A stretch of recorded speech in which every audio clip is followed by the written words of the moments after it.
My daughter-in-law shoved a survey stake into the bottom ground of my farm while I stood at my own fence. 40 acres she had already promised to a solar company, a letter of intent with a $9,000 advance signed in August before she ever set foot on my porch. My son stared at his boots and watched her do it. When I asked since when this became her land, my daughter-in-law smiled at me like I was a child and answered, "Don't make this difficult, we are family." She brought stakes. She brought strangers onto my ground. She brought a story about my own generosity that I had never once told. Nobody expected the quiet farm widow to pull those stakes out of the earth herself, load them into a wheelbarrow, and roll them out to the road in the cold rain. But I did, and I want you to know from the very first sentence that I did it with steady hands. Drop a comment and tell me what town you are watching from. I want to see how far this story travels. And if no one has ever told you that your life is your own, and no one gets to divide it up while you are still standing on it, then subscribe because I am going to tell you that every single week. Let me tell you something about the land on Sutter Creek Road. It is not a grand place. It is not the kind of farm you see on a calendar with red barns painted fresh every spring and white fences running clean to the horizon. My fences lean a little where the frost heaves them.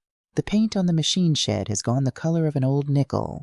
There is a board on the porch that lifts at one end when you step on it wrong, and Calvin always meant to fix that board and never did. He would step on it, and it would knock against the joist, and he would say one of these days, and then he would go on to whatever the day actually needed from him. 44 years of one of these days. That board is still loose. I have never fixed it because fixing it would mean the sound was gone and the sound is his. The farm is 320 acres, half a section, laid out the way this country was surveyed a long time ago in squares a person can hold in their mind. There is the home place where the house and the outbuildings sit inside their ring of windbreak trees. There is the north quarter where the ground rises just enough to catch the wind and the winter wheat with it. And there is the bottom ground down along the creek, the richest dirt we own, black and deep, the kind of soil that makes a farmer greedy in the good way, the way that keeps you working. Calvin used to say the bottom ground was the reason his grandfather stopped the wagon here in the first place and never hitched it up again. 4 generations of us have made a living off that dirt. I was the 4th to be buried out of this house when the time came for Calvin, and I was the one left standing in the yard afterward with the whole quiet farm around me, and no idea yet how to keep breathing inside it. I learned. That is the thing about a farm. It does not let you lie down in your grief for very long. There are animals that need feeding whether or not your husband is in the ground. There is a fence that goes down in a March storm and does not care that you cried yourself empty the night before. The land asks you to get up, and so you get up, and after a while the getting up becomes the thing that saves you. I fed the stock. I mended the fence. I put the winter wheat in that first fall alone, driving the drill down the north quarter with the sun going flat and gold across the rows. And I did not do it gracefully, but I did it. And the ground came up green in the spring the way it always had, indifferent and generous at the same time, and I understood that I was going to survive because the dirt expected me to. People who did not grow up on land do not understand what it is to a person like me. They think it is an asset. They use that word asset the way you would use it about a savings account or a boat, a thing you own that has a number attached to it, a thing you could just as easily own something else instead. But land is not that. Land is time made solid. Every rise and low spot in my 320 acres is a thing Calvin and I learned together over 40 years, where the water stands in a wet spring, where the frost pockets in the hollow by the creek. Which end of the north quarter dries out first, so you plant it first. That knowledge is not written down anywhere. It lives in my hands and my feet and the back of my neck, and it took a lifetime to gather, and it is worth more than the number any solar company would ever put on it, because you cannot buy it, and you cannot lease it, and when I am gone it goes with me, unless I have taught it to somebody who stayed long enough to learn. Calvin taught it to me. I had meant once to teach it to Grady. Life does not always let you finish what you mean to. I kept the farm the way Calvin kept it, which is to say honestly and a little behind. He was never a man for the newest equipment or the biggest operation. He watched neighbors borrow against everything to buy more ground and bigger machines, and he watched some of them lose it all in a bad year, and he would say, "Delphine, a farm you can lose in one season is not a farm, it is a bet." So we stayed small enough to hold on to. We paid the place off. We put a little by, And when the lean years came and they came, we ate through the winter on what the garden and the freezer gave us, and we did not borrow against the dirt, and we came out the other side still owning what his grandfather had stopped the wagon for. That was Calvin's whole philosophy of life in one sentence if you want it. Do not bet the thing you cannot bear to lose. I did not know that October how completely he had lived by it right up to the end in a way he never told me. I would find that out later, in a lawyer's office, and it would break me open in the best way a thing can. I want you to understand something about me before I tell you what my son and his wife carried up my drive that October afternoon. I am not a dramatic woman. I do not call Grady every day. I do not show up at his door uninvited. I raised my 2 children to have their own lives, and I meant it. And when Grady married Shelby 8 years ago, I did everything a mother is supposed to do. I welcomed her. The first time Grady brought her out to the farm to meet me, I made a beef roast with the good potatoes, and I set the table with my mother's plates, the ones with the wheat pattern around the rim, because I wanted this young woman my son loved to feel that she was walking into a family and not just a house. I showed her the seed boxes in the mudroom, the ones Calvin kept each little envelope labeled in his blocky hand. I showed her the bur oak by the west corner of the yard, the one Calvin planted the year Grady was born. A switch of a thing then, and a great spreading tree now with a trunk you cannot get your arms around. I told her that Calvin used to say a man plants an oak for the grandchildren he will never meet. I told her that, and I watched her face to see if she felt the weight of it, and she smiled and said it was a beautiful tree, and I decided that was enough. I decided a lot of things were enough over those 8 years. I am telling you that so you understand that whatever came later, it did not come because I failed to open the door. It was a Thursday in the middle of October, one of those afternoons this part of Nebraska seems to invent just to remind you why anybody stays. The light comes in low and long across the stubble fields after harvest, and it turns the whole world, the color of poured honey, and the cottonwoods along the creek were going yellow all at once the way they do. And I was out by the garden fence pulling the last of the tomato cages and stacking them for winter when I heard the car. Not the mail carrier, not the propane truck. A car I knew coming up the section road too fast and then slowing at my drive. I heard 2 doors close. I heard Shelby's voice before I saw her, that bright carrying voice she has, and I wiped my hands on my jeans and came around the corner of the house. There they were coming up the front walk. Grady with a paper coffee cup in his hand and Shelby with one in hers. The 2 of them looking like people who had stopped somewhere on the way to buy coffee they did not need, which meant they had come from a distance, which meant they had planned this. And there was something in the way they carried themselves that I could not name in that first moment. I named it later. It was the walk of people surveying a thing they already believe is theirs. But standing there in the October light with the tomato cages in my arms, I only smiled because he was my son and she was his wife, and it was a beautiful afternoon. This is a surprise, I said. You did not call. We wanted to see you, Grady said, and he kissed my cheek. He smelled the way he has smelled since he was 19, the same aftershave cedar and something underneath it, and for 1 second the smell undid 40 years and he was a boy again and the whole hard world had not yet gotten its hands on him. Shelby hugged me, and she held both my shoulders and stepped back and looked at me with that smile of hers, the one that is warm, right up until the moment you start to wonder what is underneath it. Delphine, she said, this place. Every time I drive out here, I forget how much land you have. It just goes on. Come in, I said. I will put the coffee on. You did not drive all this way to stand in the yard. We went inside. I hung Calvin's barn coat back on its hook by the door where it has hung since the winter he died. Canvas gone soft and pale at the seams, and I did it out of habit the way you touch a thing on your way past it, and I saw Shelby's eyes follow the coat, and then move on around the room, and there was something in the moving that I did not like. She walked into the front room the way a person walks through a house they are already rearranging in their head. She ran a hand along the top of the sideboard. The oak one. Calvin and I bought at a farm sale over near Broken Bow, the second year we were married when we had almost no money and no business buying furniture. And we bought it anyway because I loved it, and Calvin loved that I loved it. She stood at the front window that looks out across the yard toward the bottom ground, and she was quiet a moment, the light on her face, and then she said the thing. This ground, she said. It is really something, Delphine. All this bottom land just sitting here. Do you have any idea what an acre of this is worth right now, with the solar people paying what they are paying? I set the coffee scoop down on the counter very carefully, because I needed my hands to be steady, and I looked at the back of her camel coat, and I said worth to whom. She turned around. She had the smile ready. To everybody, she said. To the family. That is what I want to talk to you about.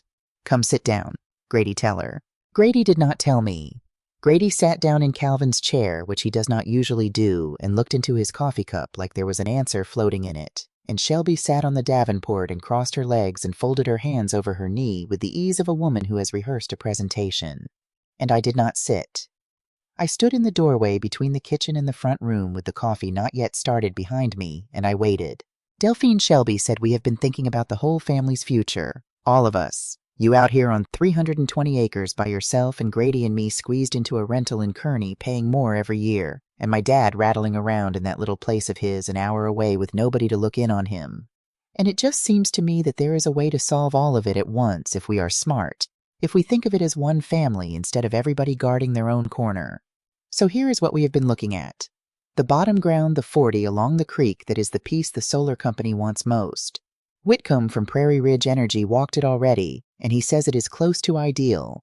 That lease alone would bring in more than you clear farming the whole place, and it is passive, you do not lift a finger. The north quarter, we take a corner of that and we put a modular on it for my dad, get him out here where he is not alone. And the home place, well, Grady and I move into the house with you, and between the three of us we run what is left, and nobody is stretched thin anymore. Everybody wins. I stood in the doorway, and I listened to my daughter-in-law divide up my land in front of me out loud in complete sentences with a company already named, and a man already walked across my creek bottom, and I want to tell you exactly what I felt because it was not what you might think. It was not shock, not first. First it was a kind of terrible clarity, the way a fog will lift all at once on the highway, and you see the whole road ahead of you, and it is not the road you thought you were driving. She was not saying, wouldn't it be nice someday? She was not saying, imagine if. She was speaking the way a person speaks when they are 10 steps down a road you were never told you were on. I looked at my son. Grady, I said. He looked up. When did Whitcomb from Prairie Ridge Energy walk my creek bottom? The room went still. Shelby answered before Grady could smooth as anything. A couple weeks ago, she said. He needed to see the ground to know what he was talking about. It was just a look, Delphine. Nobody signed anything. She said it like reassurance. She did not know that she had just told me the most important thing in the conversation, which was that a stranger had been on my land, walking my dirt, measuring my creek bottom for at least weeks before anybody thought to say a word to me. A couple weeks ago, I repeated. So in September, I suppose, Shelby said, around then. I want to make sure I understand you, I said, and I kept my voice level as the bottom ground itself. You came out here today to tell me that you have already had an energy company survey my land that you have picked out, which 40 acres to lease that you have decided, which corner of the north quarter my son's father-in-law will live on, and that the two of you are moving into this house. Is that what I am hearing? Because it sounds a great deal like a set of decisions that were made without me about property that is mine. Shelby's smile did not move, but something behind it did. Delphine, she said, don't make this difficult. We are family. This is about taking care of each other. There it was. We are family. I have been on this earth long enough to have heard those two words used to cover more taking than I can count. We are family means you will share your dessert with the person who did not save room. We are family means you will drive 3 hours in a January storm because somebody you love is frightened and alone. Those things are true, and I have done all of them gladly. But we are family does not mean a stranger gets to walk your creek bottom with a measuring wheel while you are pulling tomato cages 50 yards away, and nobody thinks to knock on your door. We are family is not a deed. Grady, I said. He would not look at me now. He was looking at Calvin's chair arm at the worn place on the oak where his father's hand used to rest. Grady, look at me. He looked. Did you know a man from that company was on our ground in September? He opened his mouth. He closed it.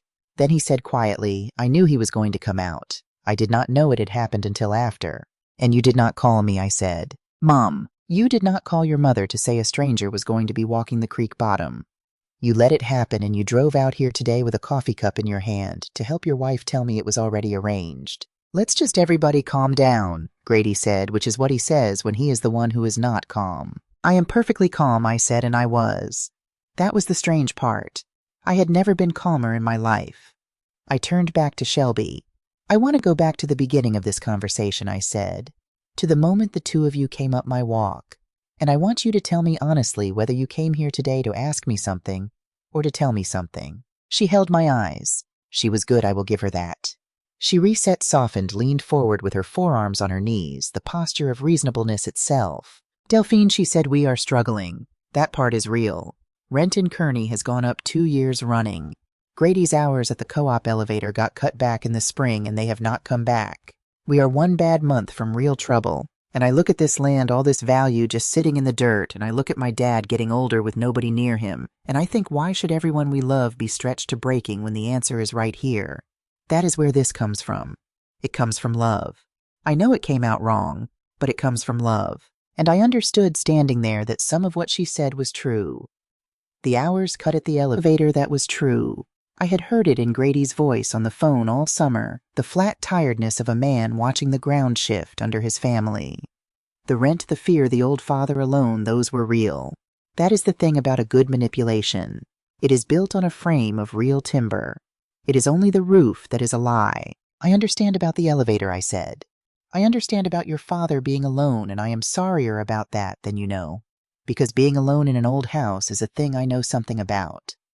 What I do not understand, what I will not pretend to understand, is how any of that gave anyone the right to have my creek bottom surveyed for a lease I have never heard of, or to decide across a kitchen table in Kearney which of my acres go to a solar company and which go to your father. Your troubles are real, Shelby. They are not a deed to my land. She sat back. The reasonableness held, but it was thinner now, stretched over something harder.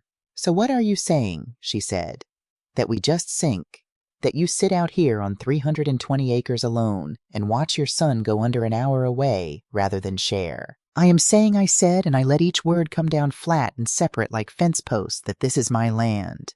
That Calvin's grandfather stopped his wagon on this dirt and 4 generations of this family have made their living off it, and I am the one who farms it now. I am saying I will decide what happens on this ground. All of it. The bottom, the north quarter, the home place, every acre. And I am not going to sit here and discuss the arrangement of my property as though a conversation had already been had that I was invited to only at the very end. I am asking you both once to let this go. The quiet after that had a shape to it. Grady sat in his father's chair and studied the worn place on the arm. Shelby looked at me for a long moment, and then she reached down and picked up her coffee cup and took a slow sip and smiled at me over the rim of it, and she said, "Of course, Delphine. We hear you. It is your land. Nobody is trying to take anything." But her eyes said something else. Her eyes were already down another hallway trying another door. I have seen that look on a coyote at the edge of the yard, the one that trots off when you come out on the porch and does not run, just puts a little distance between you and it, and then sits down at the tree line to wait and watch. That is the look she gave me over the rim of her coffee cup. Not defeat, patience. They left within the hour. There was a stretch of forced ordinary talk, the grandchildren, the weather, the price of diesel, the kind of talk 2 people make when they are covering the retreat. And then they went down the walk to the car, and Grady hugged me at the door and would not quite meet my eyes, and Shelby squeezed my hands and said we should do this more often, and they drove down the section road with the dust rising behind them, gold in the low sun. I walked through my house after they were gone. Through the kitchen, past the counter with the coffee I never made into the front room, past Calvin's chair down the hall where the school pictures of Grady and Corinne still hang 1st grade to 12th, the gap-toothed boy becoming the tired man who had just sat in his father's chair and looked at the worn place on the arm rather than at me. I stood at the front window and watched the last light go off the bottom ground, and I thought about Whitcomb walking my creek in September, a stranger with a measuring wheel, and I thought about how long it takes to plan a thing like this. You do not walk a man across someone's land on a whim. You call the company. You set the appointment. You drive out. That is weeks.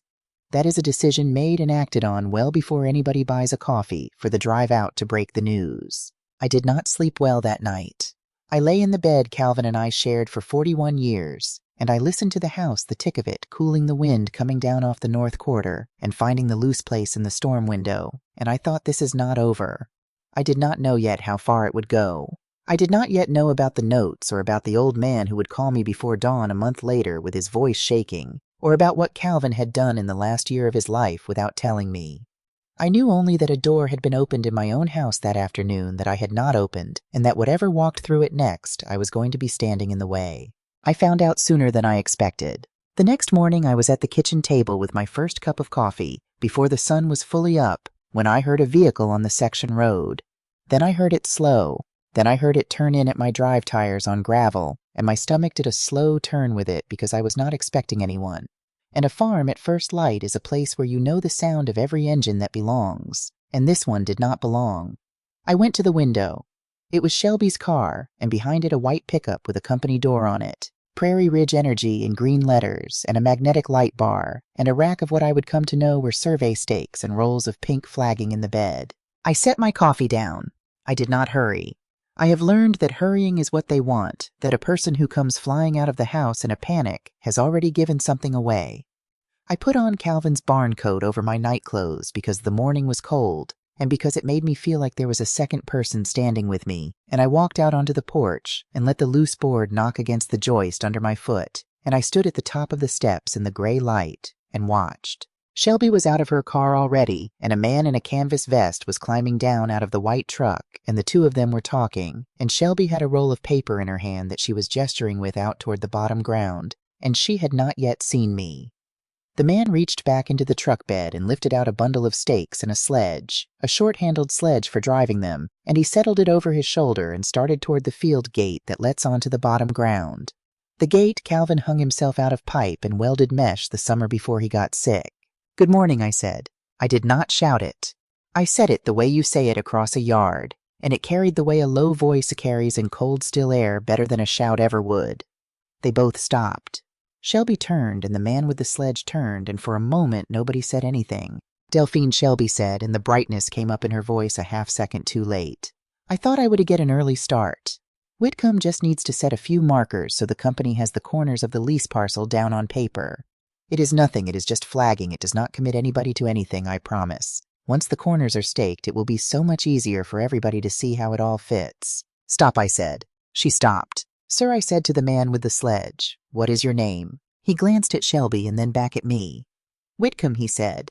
"Dale Whitcomb with Prairie Ridge." He had the grace to look like a man who was realizing he had been told something that was not the whole of the situation. "Ma'am," he said, "I was given to understand the family had this all worked out." "Mr. Whitcomb," I said, "whose name is on the deed to this ground." He did not answer that because he did not know, and a man in his line of work knows that not knowing the answer to that question is the whole answer. "My name is on the deed," I said. "Delphine Ashby. Every acre you can see from where you are standing, the bottom and the rise and the home place is deeded in my name, and no one else's, and no one has leased you 1 square foot of it, and no one is going to drive a stake into my ground this morning, or any morning. You were brought out here under a wrong impression, and I do not hold it against you, but I am going to ask you to put those stakes back in your truck and go on back to town." Whitcomb looked at Shelby. Shelby's face had gone tight, the reasonableness stripped clean off it now, and she said, "Delphine, you are overreacting. This is exactly what I mean. You make everything so hard when it does not have to be.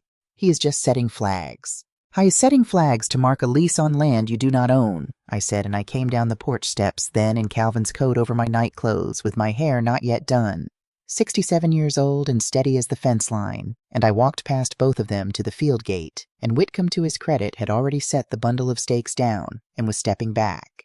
But one stake stood in the ground at the near corner of the bottom, one they had driven before I came out, a single steel stake with a curl of pink flagging tied to the top of it, ticking in the little morning wind. I took hold of that stake with both hands, and I worked it back and forth the way you work a fence post you are pulling, and the black bottom ground gave it up easy, the richest dirt we own, letting go of the one thing that did not belong in it. And I lifted it out, and I stood there with it in my 2 hands, mud on the end of it, the pink flag ticking, and I turned and looked at my daughter-in-law across the yard. "Take these off my land," I said, and I set the stake down in the wheelbarrow that stood by the gate where I had left it the day before, and I began loading the rest. The bundle Whitcomb had set down all of it into the barrow. Whitcomb moved to help me, and I let him, and he did not say anything, and I did not say anything, and Shelby stood by her car in her camel coat, and watched the two of us load solar stakes into a farm wheelbarrow in the gray October dawn, and there was nothing she could say that would make it anything other than what it was. It had started to rain, a fine cold rain coming in from the northwest by the time I rolled that wheelbarrow down my drive to the road and tipped it, stakes and flagging and all onto the gravel at the foot of my own mailbox out past the line of my property, and stood back and let the rain come down on it.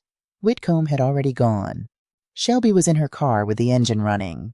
She rolled the window down as I came back up the drive, wet through now, Calvin's coat dark across the shoulders, and she said, "You are going to regret this, Delphine. You are going to be out here completely alone, and you are going to wish you had let us help you."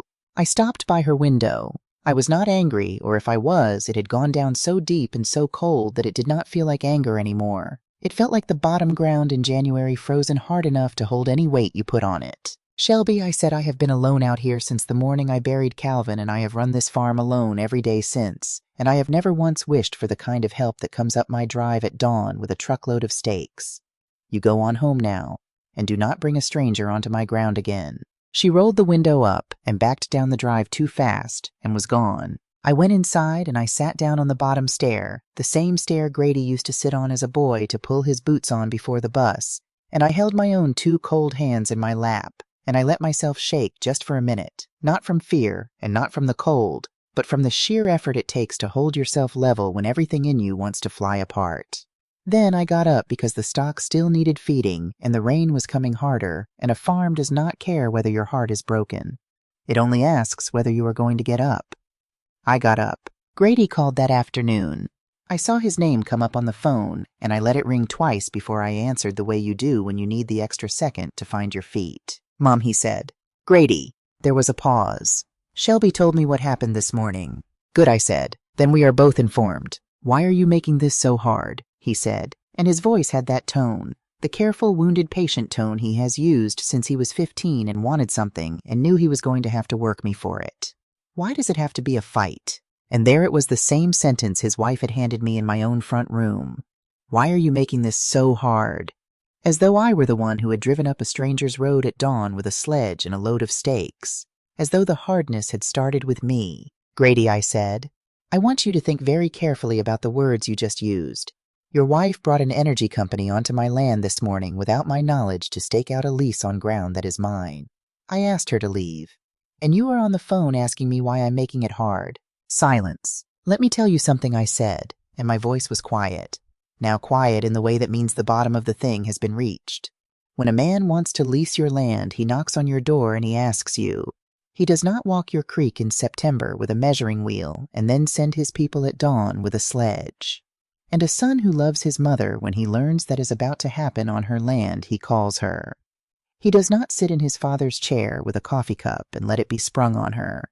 You had 100 chances to pick up the phone, and you did not pick it up, and I need you to sit with why. He did not answer for a while. When he did, all he said was, I hear you, Mom, in a voice that told me he had heard the words and not yet let them in. We hung up.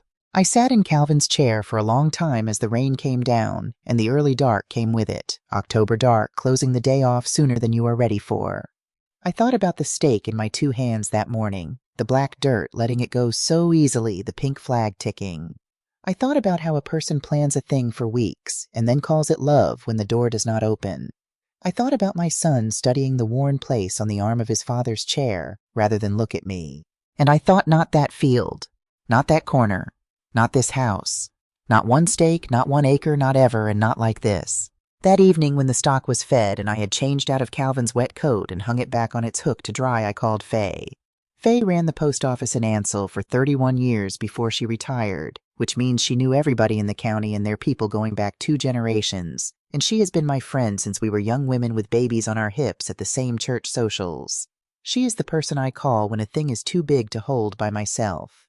She answered on the second ring the way she always does. Delphine, she said. What is wrong? It was not a question. Faye hears things in my voice that I have not decided yet to say out loud. I told her.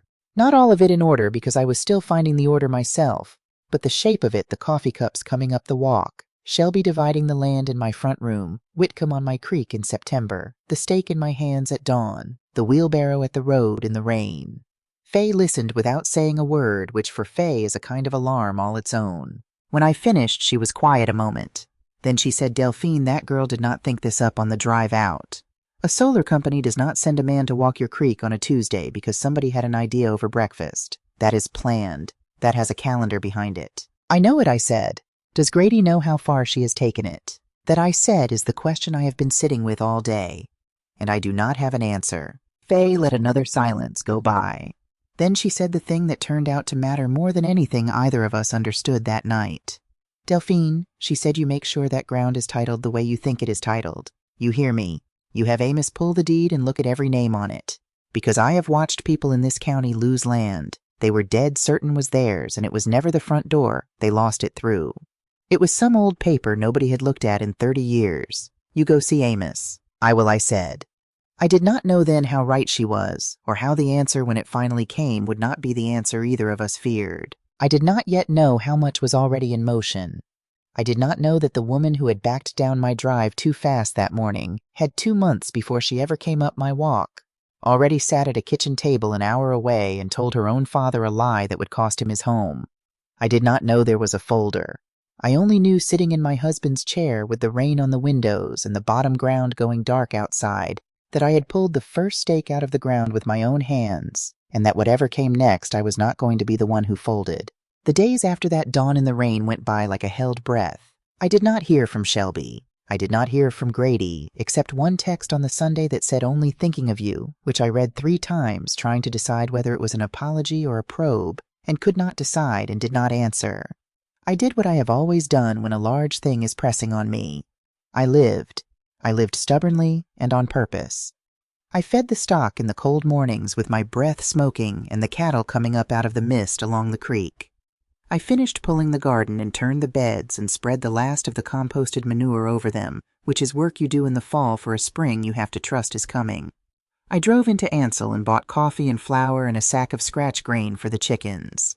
And I stopped at the library and took out 2 novels, and I read 40 pages of the first one in bed with a cup of chamomile tea and Calvin's side of the bed cold beside me. And that was a good evening, one of the good ones. And I want to tell you about the good ones too, so you do not think this story is only the hard parts. There were good evenings all through this. A person does not stop having them just because trouble has come up the drive. You would go under if you did. Those first few days I thought about Calvin more than I had in a long while, which is saying something because I think about Calvin every day. But this was different. This was thinking about him as a farmer, and not just as my husband, remembering the way he handled trouble because I was in trouble and I wanted to remember how he had walked through it. Calvin was not a talker. In 41 years, I doubt he said 1,000 words about how he felt regarding anything, and yet I never once wondered where I stood with him, because he was a man who told you things with his hands. When a thing frightened him, he did not say so. He went out, and he fixed the thing that could be fixed, and he let the fear burn off him like fog off a field in the morning sun. When the drought came in the 80s, and half the county was borrowing against next year to make it through this one, Calvin did not pace the kitchen at night the way I did. He sold 2/3 of the herd early before the market fell out, so we would not be caught feeding cattle we could not afford through a winter with no grass. It hurt him. He had raised some of those animals from calves. But he did the hard early thing so that the whole would survive, and we came through, and the neighbors who could not bear to sell early lost everything the following spring. I did not understand then that this was the same man who would one day quietly and without a word to me sell early on a different kind of trouble he saw coming for me down a road I could not yet see. I only knew sitting in my kitchen those November mornings that Calvin had always been a man who protected the thing that mattered by acting before the trouble arrived. And I found myself wishing I had paid closer attention to how he did it, never guessing that he already had on my behalf, and that the proof was sitting in a book in the county recorder's office waiting for Amos to turn to the right page. On the 4th day, Shelby called. I looked at her name on the phone and let it ring 3 times, and then I answered because I have never been a coward, and I was not going to start by being afraid of a telephone. "Delphine," she said, and her voice was different, softer, the bright edge sanded down. "I want to apologize for the way things went. Both times. I got excited about a solution, and I moved way too fast, and I forgot that other people need time to come to things. That was wrong of me. I am sorry. I let a moment go by. It costs a person something to say the right words even when they do not mean them, and it costs even more to say them when they do, and I could not yet tell which this was, so I gave it room. I appreciate you saying that, I said. I do. Can we start over, she said. Can I come out just me, no company trucks, no talk about leases, I promise. I would just like to sit at your table and talk to you like family for once instead of at you. Can I do that? I looked out the kitchen window at the bur oak bear now holding the gray sky in its branches. You can come Thursday, I said. In the afternoon. Thursday is perfect, she said. Thank you, Delphine. And she hung up before I could say anything that might close a door she wanted left open. She came Thursday. She brought flowers this time, not from any farmer's market in November, from the grocery in Kearney. A bunch of those pale spider mums wrapped in cellophane, and she put them in my hands on the porch like a peace offering. And I thanked her, and I put them in water in one of Calvin's mother's canning jars because it was the right size and because I was not going to waste a flower over a grievance. We sat at the kitchen table. I made coffee, the coffee I had not made the first afternoon, and I set a cup in front of her, and she wrapped both hands around it and looked at me with an expression I had not seen from her in 8 years, something underneath the confidence, something that in another person I would have called shame. I have been thinking a lot, she said, about my dad, about how alone he is, about how I look at all this, and she made a small gesture at the window at the land beyond it, and something in me goes, there is room here, there is room for everybody, and nobody would be lonely. And I know that is not a reason to do what I did, but it is where it comes from. I need you to understand that it comes from a real place. I understand that it comes from somewhere real, I said. I believe your father is lonely. I believe you are frightened about money, and about him, and about a lot of things. Those are real.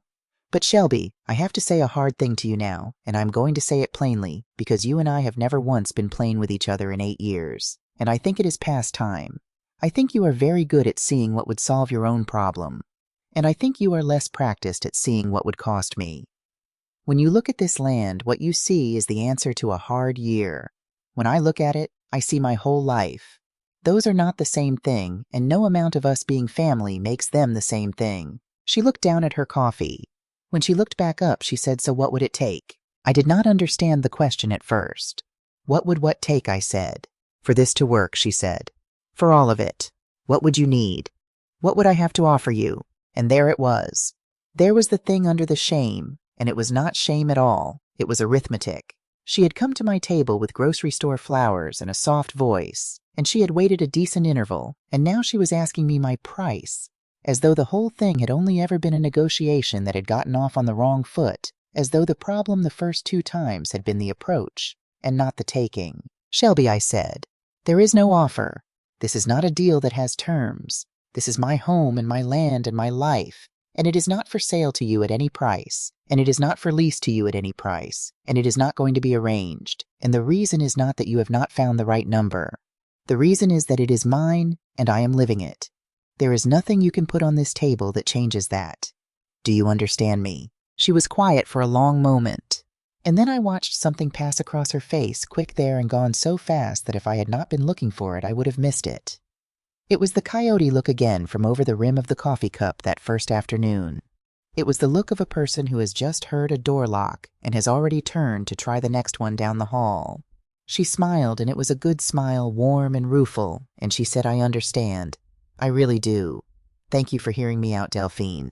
And she picked up her spider mums that I had put in the canning jar, and she thanked me for the coffee, and I walked her to the door and watched her car go down the section road, and then I came back inside and I locked the door.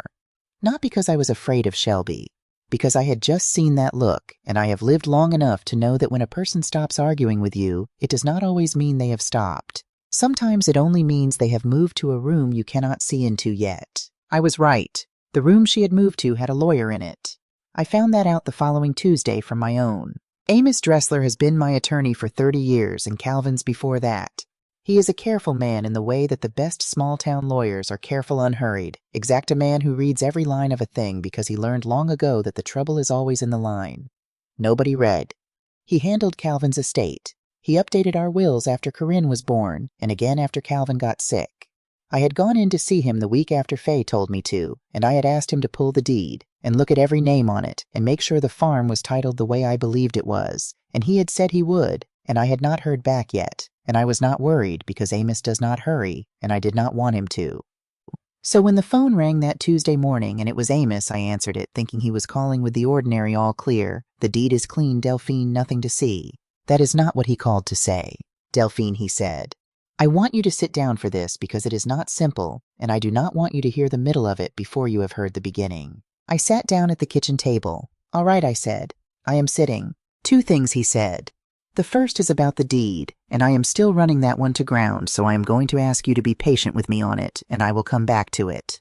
The second is the reason I am calling you today instead of next week. Yesterday afternoon I had a conversation with Merle Tandy. You remember Merle. He was at the AG Lender, the Farm Credit Office in Kearney for 30-some years. He did your operating notes back when you and Calvin still carried a note. He is mostly retired now, but he still keeps a hand in. Merle called me because something crossed his desk that did not sit right with him, and he has known this family a long time, and he thought I ought to know. Go on, I said. My coffee had gone still in front of me. Somebody has been pulling the loan history on your ground, Amos said. The old operating notes. The mortgage that you and Calvin paid off years ago. Somebody with access to the lender's records has been going back through all of it, looking specifically at how the security was structured, whose names were on the notes, and whether any of that old debt was ever tied to Grady. And Merle, who has forgotten more about farm lending than most people ever learn, tells me the questions being asked are not the questions of somebody trying to understand the family's finances. They are the questions of somebody trying to establish that your son has an ownership interest in this farm. I sat with that. The kitchen was very quiet, just the clock over the stove and the refrigerator cycling on. Amos, I said, who was asking. The inquiry came from inside the bank, he said, which is the part I have to be careful about. Shelby works there. You know that. She is a farm credit officer, which means she has legitimate access to a great deal of this in the ordinary course of her job, and that makes it hard to say cleanly that she was doing something she should not have been doing. But Merle described the person who had been in the files, and the timing, and Delphine, I am not going to insult you by pretending we do not both know who it was. No, I said. Let us not pretend that. Here is what I need you to understand about why it matters, Amos said, and now he slowed down even further, laying it out the way he lays everything out, one board at a time. There is a thing in the law called a partition action. When two or more people own a piece of real property together, any one of them can go to the court and force the whole thing to be sold, and the proceeds divided even over the objection of the others. It exists so that people are not trapped forever in co-ownership they never wanted. Most of the time it is used between siblings who inherited a place together and cannot agree on what to do with it. But it is a powerful tool, and in the wrong hands, it is a crowbar. If a person could establish that Grady owns even a fractional interest in this farm, then Grady or someone acting through Grady could petition the court to force the sale of the whole property. Not just Grady's share, the whole thing. And you would have the right to buy it at the sale, but you would be buying your own land, and if you could not raise the money fast enough, it would go to whoever could. To a solar company, say. To anyone. I understood then what I was looking at. It was not the front door anymore. Shelby had knocked on the front door twice, and I had not opened it, and now she had gone around the back into the old paper, into the loan files from 20 and 30 years ago, looking for a name, looking for a crack, looking for a way to make my son a part owner of my land, so that she could use him as the crowbar to pry the whole thing loose. Amos, I said, is Grady on any of that old paper? And this, he said, is exactly the thing I am still running to ground, and it is why I asked you to be patient with me about the deed. And I need to be honest with you about where I am, because you deserve honesty and not comfort. I do not have the answer yet. Your current deed, the one on record, shows title in your name alone, Delphine Ashby. And that is good. That is what you believed, and it is what the record shows today. But the way this farm passed down, and the operating notes you and Calvin carried in the 70s and 80s, and a refinance you did in, I want to say, 1991. There is a tangle in there. There was a period when Grady was a young man, and Calvin, for reasons that were probably about the estate, and probably made good sense at the time, may have put Grady's name on an instrument tied to this ground. I have found a reference to it. I have not yet found the instrument itself. It may have been unwound years ago, and I simply have not gotten to the document that unwound it. Or it may still be live in some form that a clever lawyer could argue gives Grady an interest. I do not know yet. I am telling you I do not know because I would rather you sit with an honest uncertainty than a comfortable lie. Give me 2 weeks. The county recorder's older books are not all digitized, and I am going to have to go over there and turn pages by hand. Turn the pages, I said. Whatever it takes. I want to know exactly what is under my own feet. I intend to, he said. In the meantime, there is a great deal we can do that does not depend on that answer, and I want to start today. So we started that day. I drove into Ansel that afternoon, and then on to Amos's office in the county seat, the same office where Calvin and I had sat 30 years before updating our wills, arguing pleasantly about who should be executor. Calvin wanting his brother and me wanting Faye, and the two of us settling on Amos himself, which Calvin said was cheating, and I said was sensible. I did not argue pleasantly with anyone this time. I sat across the desk from Amos, and we went to work. The office had not changed much in 30 years. The same heavy oak desk, the same green-shaded lamp, the same wall of books with their brown and red spines that I had looked at the day, Calvin and I sat here, young and healthy and certain we would grow old together, which we did not get to finish doing. There was a water stain on the ceiling tile in the corner that had been there in 1994, and I found it almost comforting, the way a thing that has not changed can steady you when everything else is moving. Amos poured me a cup of coffee from the pot his secretary keeps going all day, in a mug that said something about a fishing trip, and he sat down across from me and put on his reading glasses, and we began. We updated everything. A new will current and airtight, leaving the farm the way I wanted it left and closing every gap in the old one. A durable power of attorney so that if anything ever did happen to me, the person making decisions about my land would be a person I chose and trusted, and not a person a court assigned. A healthcare directive. And a designation in writing of that trusted person which was not Grady, and it grieved me to make it not Grady, but I was clear-eyed about the season we were in, and I named Faye, who has never in 50 years wanted a single thing from me except my friendship. When I told Amos to write Faye's name in, he looked at me over the reading glasses for a moment, and he did not ask me whether I was sure, because he had watched the whole thing come across his own desk, and he understood, and that was its own kind of kindness, the not asking. Amos walked me through the reasoning behind each document, and I signed and initialed and answered his questions about my accounts and my health and my daily management of the operation in the kind of detail that would have felt like an intrusion from anybody but a man I had trusted for 3 decades. There is a reason for all this beyond the documents themselves, Amos said when we were most of the way through. If anyone ever were to suggest that you are not capable of managing your own affairs, and I want to be clear that no one has suggested that, and I do not think it is where this is going, but if they did the best answer in the world, is a clean, current, documented record of you managing your own affairs thoroughly and by your own hand. So I want you to keep doing what you are doing. Handle your own money. Keep your own books. See your doctor for your regular checkups and let me have the dates. And keep a record, Delphine. Every conversation, every visit, every call with the date and what was said. Not because I doubt you would remember, because a contemporaneous written record is worth 10 memories in front of a judge. I have already started, I said, and I took out of my bag the notebook I had been keeping since the first Thursday, the ordinary spiral notebook I had written it all down and dated in my own hand, and I laid it on his desk, and Amos looked at it and then looked at me, and something in his careful face softened. Of course you have, he said. Before I left, I asked Amos the question that had been sitting in me since he first said the word partition. Amos, I said, tell me honestly, if it turns out Grady is on that old paper, if there is a live interest, can they really do it? Can they really force a sale of ground that has been in one family for 4 generations over the objection of the person who has farmed it her whole life? He took his glasses off and folded them and set them on the desk, which is a thing he does when he wants you to have his whole face for an answer. The law does not care how long a family has held ground, he said. That is the hard truth of it. The law cares about title. If there is co-ownership, a court can order a sale. And it happens, Delphine. It happens to farm families every year in this state. And it is one of the saddest things I see in this work, because it is legal, and it is final, and it takes land that no amount of money could ever really replace. So I am not going to sit here and tell you it cannot happen, because it can. What I am going to tell you is that it turns entirely on whether there is co-ownership. And that is the one question I am going to answer for you completely one way or the other, and until I have turned every page, I am not going to guess. But I will say this much. Calvin was a careful man about this ground. Careful men leave careful paper. I would not bet against him yet. I carried that sentence home with me. I would not bet against him yet. It was not comfort exactly, because Amos did not deal in comfort, but it was something better than comfort. It was a reason to keep my feet under me. I drove home in the early dark with the documents in a folder on the seat beside me, and the whole flat country going blue and then black around me, the yard lights of the far farms coming on one by one across the miles, and I felt something I had not felt since the coffee cups first came up my walk. Not relief, it was too soon for relief, but footing.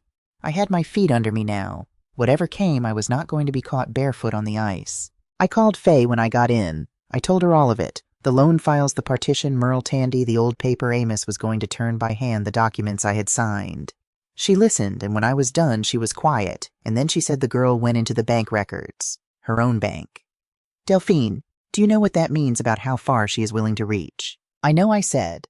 It means she is not improvising, Faye said. A person who is improvising begs. A person who has a plan goes and pulls the loan files. I want you to hear me on something.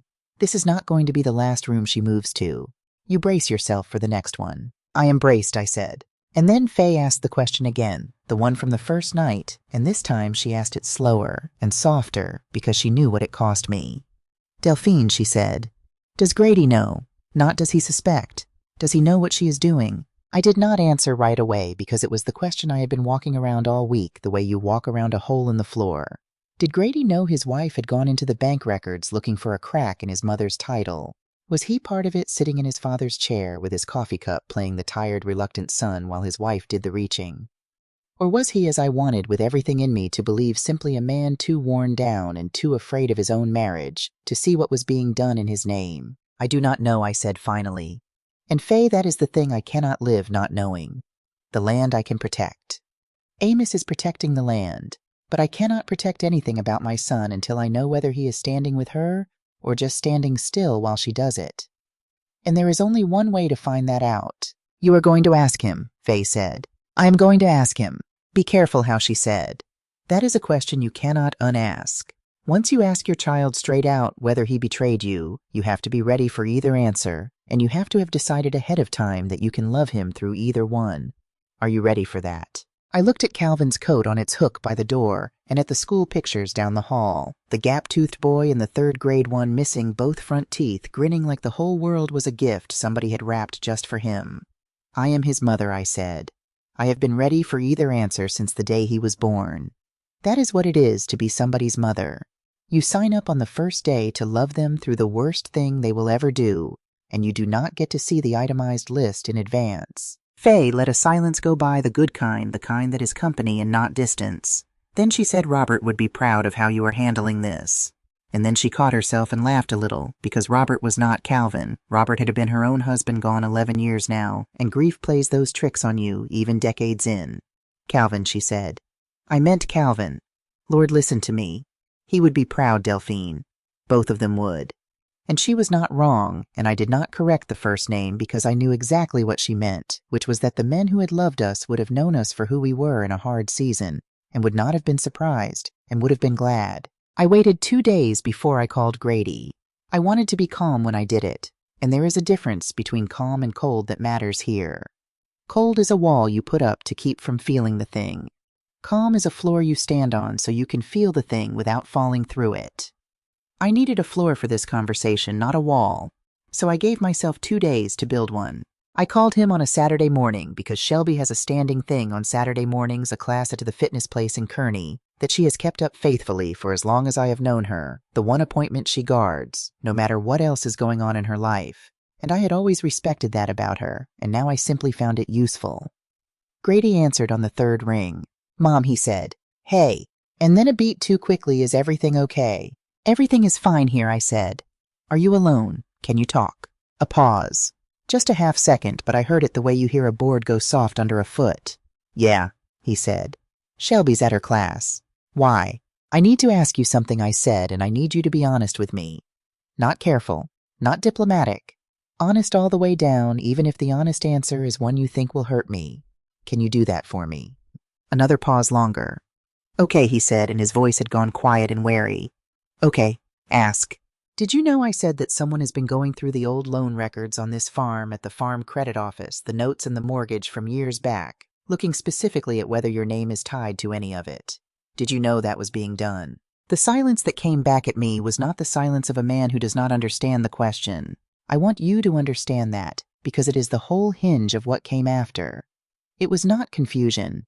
It was the silence of a man who has just felt the floor he was standing on tip under him, the silence of somebody caught in the current of a thing he told himself was not moving. And in that silence, before he said a single word, I had part of my answer, and it was not the answer I had prayed for, but it was not the worst one either, and I held on to that. "Grady," I said, "did you know?" I knew she had been looking into things, he said, and his voice was low. She said she was just trying to understand the whole picture, the family finances, what everybody had, so we could figure out a fair way forward. She said something about the old farm loans, that she wanted to see how the place was set up. I did not. Mom, I swear to you, I did not know she was digging for whether I have some claim on the ground. I thought she was trying to understand it. "And you did not call me," I said. I did not answer. "You knew your wife was going into the bank looking at how your mother's farm is set up. I said, and you did not pick up the phone to tell me. You let me find out from Amos, who found out from Merle Tandy, who found out because something did not sit right with an old man's conscience. My own attorney had to warn me about my own son's name on my own land. Do you understand how that lands on me, Grady? Do you understand where that puts you? Mom, he said, and his voice cracked on the one word. I thought it was just talk. She talks. She gets going and she says things and researches things, and I told myself it was just her being thorough. It was just her being Shelby, and I did not want to blow it up into a fight by calling you and making it into something. I was trying not to make it worse. Stop, I said gently, and he stopped because there was no heat in it, only the flat weight of a true thing. Grady, I am going to tell you something and I need you to hear it, not run it through whatever story you have been telling yourself about keeping the peace.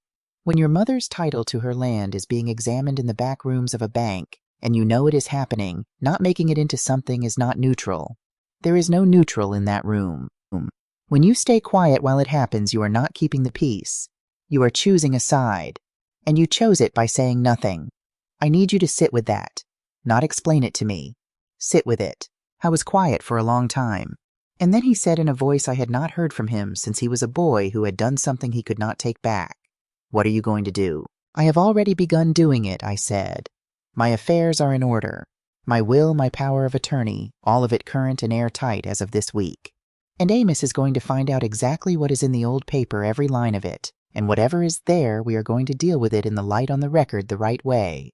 Your father was not a careless man about this land, Grady. I do not yet know everything he did to protect it, but I am beginning to think he did more than either of us knew. So no one is going to pry this farm loose with a crowbar made out of your name. I will not allow it, and I do not think when the pages are all turned that your father is going to turn out to have allowed it either. He exhaled a long, unsteady breath. I hear you, he said. And this time it was different from the last time. This time I could tell the words had gone in. Here is the last thing I said. And then I am going to let you go. You are going to have to decide something, Grady, and soon. Not for my sake, for your own. You are standing in the middle of a road right now with a car coming, and you have been standing there for a long time telling yourself you have not decided which way to step. But standing still in the middle of a road is a decision too. It is the one decision that gets you hit. Eventually, you are going to have to move. I hope to God you move the right way, but you are going to have to move. There was one more thing that week that I did not tell Grady about because I did not yet know what to make of it. On the Thursday, a call came in from a number I did not recognize, a Lincoln area code, and I let it go to the machine because I had gotten careful about numbers I did not know. The message was from a woman. Her voice was smooth and professional, an unhurried a voice that chooses its words for a living. Good afternoon, she said. This message is for Delphine Ashby. My name is Renata Voss. I am an attorney in Lincoln, and I have been retained by a client to discuss some matters concerning family land arrangements that may involve you. I would appreciate the opportunity to speak with you at your convenience. And she left a number. I did not write the number down. I called Amos instead the next morning and played the message into the phone for him, and there was a silence on his end. And then he said in the flat, careful voice he uses when a thing has gotten more serious, do not call her back, Delphine. Not a word. From here forward, any contact about your land goes through me and only through me. I will telephone Ms. Voss's office myself and make it clear that you are represented and that she is not to contact you directly again. And Delphine, I want you to understand what this call means because it means something.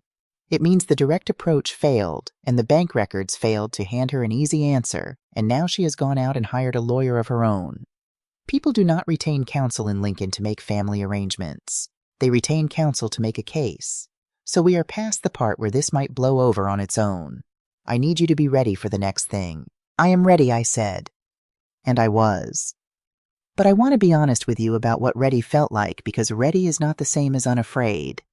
Ready is a decision you make with the fear still in the room. I hung up the phone that Friday, and I stood in my kitchen, and I understood that a stranger in Lincoln now had my name in a file, and that somewhere Shelby was building a case with a lawyer's help, and that I did not yet know what shape it would take. And under all of that, the deeper fear, the one that had nothing to do with lawyers, was still there and getting worse by the day, and it was about Grady. And it was about whether the tired man in his father's chair was going to move the right way when the car finally came, or whether he was going to stand there in the middle of the road until it hit him. We said goodbye. I set the phone down on the kitchen table, And then I did the thing I had not let myself do through any of it, not through the coffee cups or the steaks or the wheelbarrow in the rain or the loan files or the documents in Amos's office. I sat down in Calvin's chair and I put my face in my hands and I cried. Not from fear. It was more tangled than fear. It was grief, the grief I had been holding off for a thing I had spent years refusing to say out loud, which is that the bond between a mother and a grown child is one of the most fragile things there is, and that loving someone with your whole life does not protect you from them. I cried for Calvin because he would have known exactly what to say to Grady, and he would have said it without hesitating directly, and with love the way he did everything, and he was not here to say it. I cried because it fell to me to say it alone. And then I stopped, because tears do not turn the pages in the recorder's office, and they do not lock a single door. Only Amos could turn the pages. Only I could lock the doors. So I got up and I washed my face at the kitchen sink, and I looked out the window at the bottom ground going gray in the November dusk. And I put the kettle on because when a thing is too big, I put the kettle on and I stood there in my own kitchen, in my own house, on my own land, and I waited for the water to boil, and I was, I promise you, all right. Not happy, not finished, but all right and standing and not going anywhere. I did not know that the very next call to come into that kitchen would be the one that changed the whole shape of what I thought I was fighting. I thought I was fighting for my land. I was about to learn that Shelby had put more than my land on the table. I was about to learn what she had done to her own father. The call came on a Tuesday morning early before the sun had cleared the windbreak. I was at the stove making the good chicken and dumplings I make every November when the weather first turns hard, the kind that takes the better part of a day and fills the whole house with a smell that has always been to me the actual definition of the word comfort. My hands were floured to the wrist. I almost let the phone ring out. It was a number I did not know, and I had learned by then to be careful of those. But something in me, and I have thought about this many times since some thread I cannot name made me wipe my hands on the towel and pick it up. "Is this Delphine Ashby?" a man's voice said. It was an old voice, careful, and there was something under the care that I could not place at first, a shaking held down hard. "It is," I said. "Who is this?" "My name is Roland," he said. "Roland Pruitt. I am Shelby's father." I set the spoon down on the counter. In 8 years of Grady's marriage, I had met Roland Pruitt exactly 3 times. Once at the wedding, a small, neat man in a suit that did not quite fit who had walked his daughter down the aisle, and then sat through the reception at the edge of things with a look on his face I had taken at the time for shyness. Once at a Thanksgiving 5 years back where we had passed dishes and spoken maybe a dozen sentences about the weather and the drive. And once at a birthday party for one of Corinne's children briefly in a loud room. He had always struck me as a man holding something back, some feeling or opinion, kept carefully below the waterline, the way people learn to hold things when they have found out that letting them show only makes trouble. "Mr. Pruitt," I said, "this is a surprise." "I know it is," he said. "I am sorry to call you out of nowhere like this. There is something I have needed to tell you for a while now, and I kept finding reasons not to, and I finally decided this morning that the reasons were just cowardice wearing a nicer coat, and I am too old to keep affording that. So I am going to tell you, and I am asking you to hear me out." "Go ahead," I said. Something in my chest had gone very still the way the air goes still before weather. "Mrs. Ashby," he said back at the end of the summer Shelby called me. This was in August, and she told me that you had made an offer, that you had invited me to come and live out on your farm, that there was a place being made ready for me on a piece of your ground and that you were happy about it, glad even, and that it was going to be good for everybody, me not being alone anymore, and the family all together. She told me you had opened your home to me. The dumplings were simmering.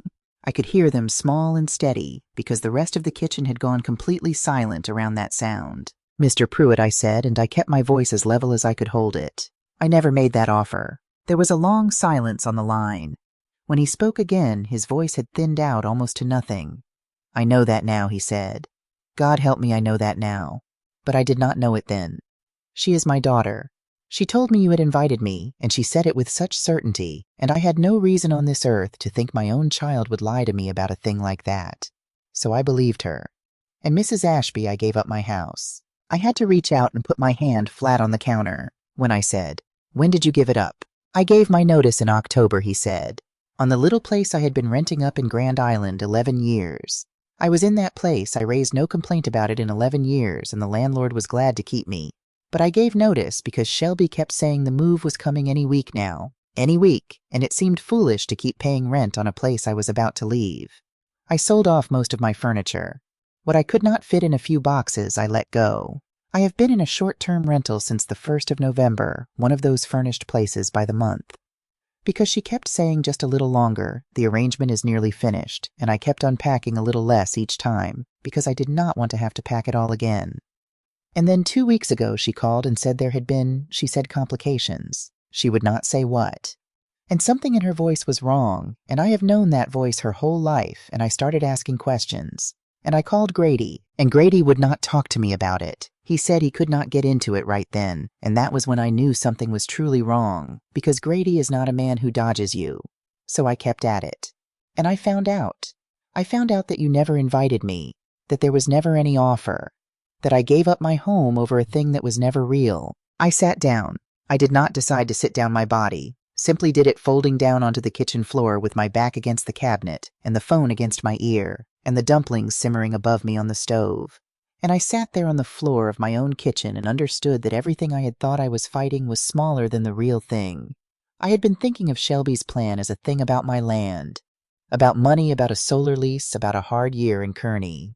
I had not understood until an old man's shaking voice told me on the phone that Shelby had not only tried to move herself onto my ground, she had arranged her own father as part of the leverage.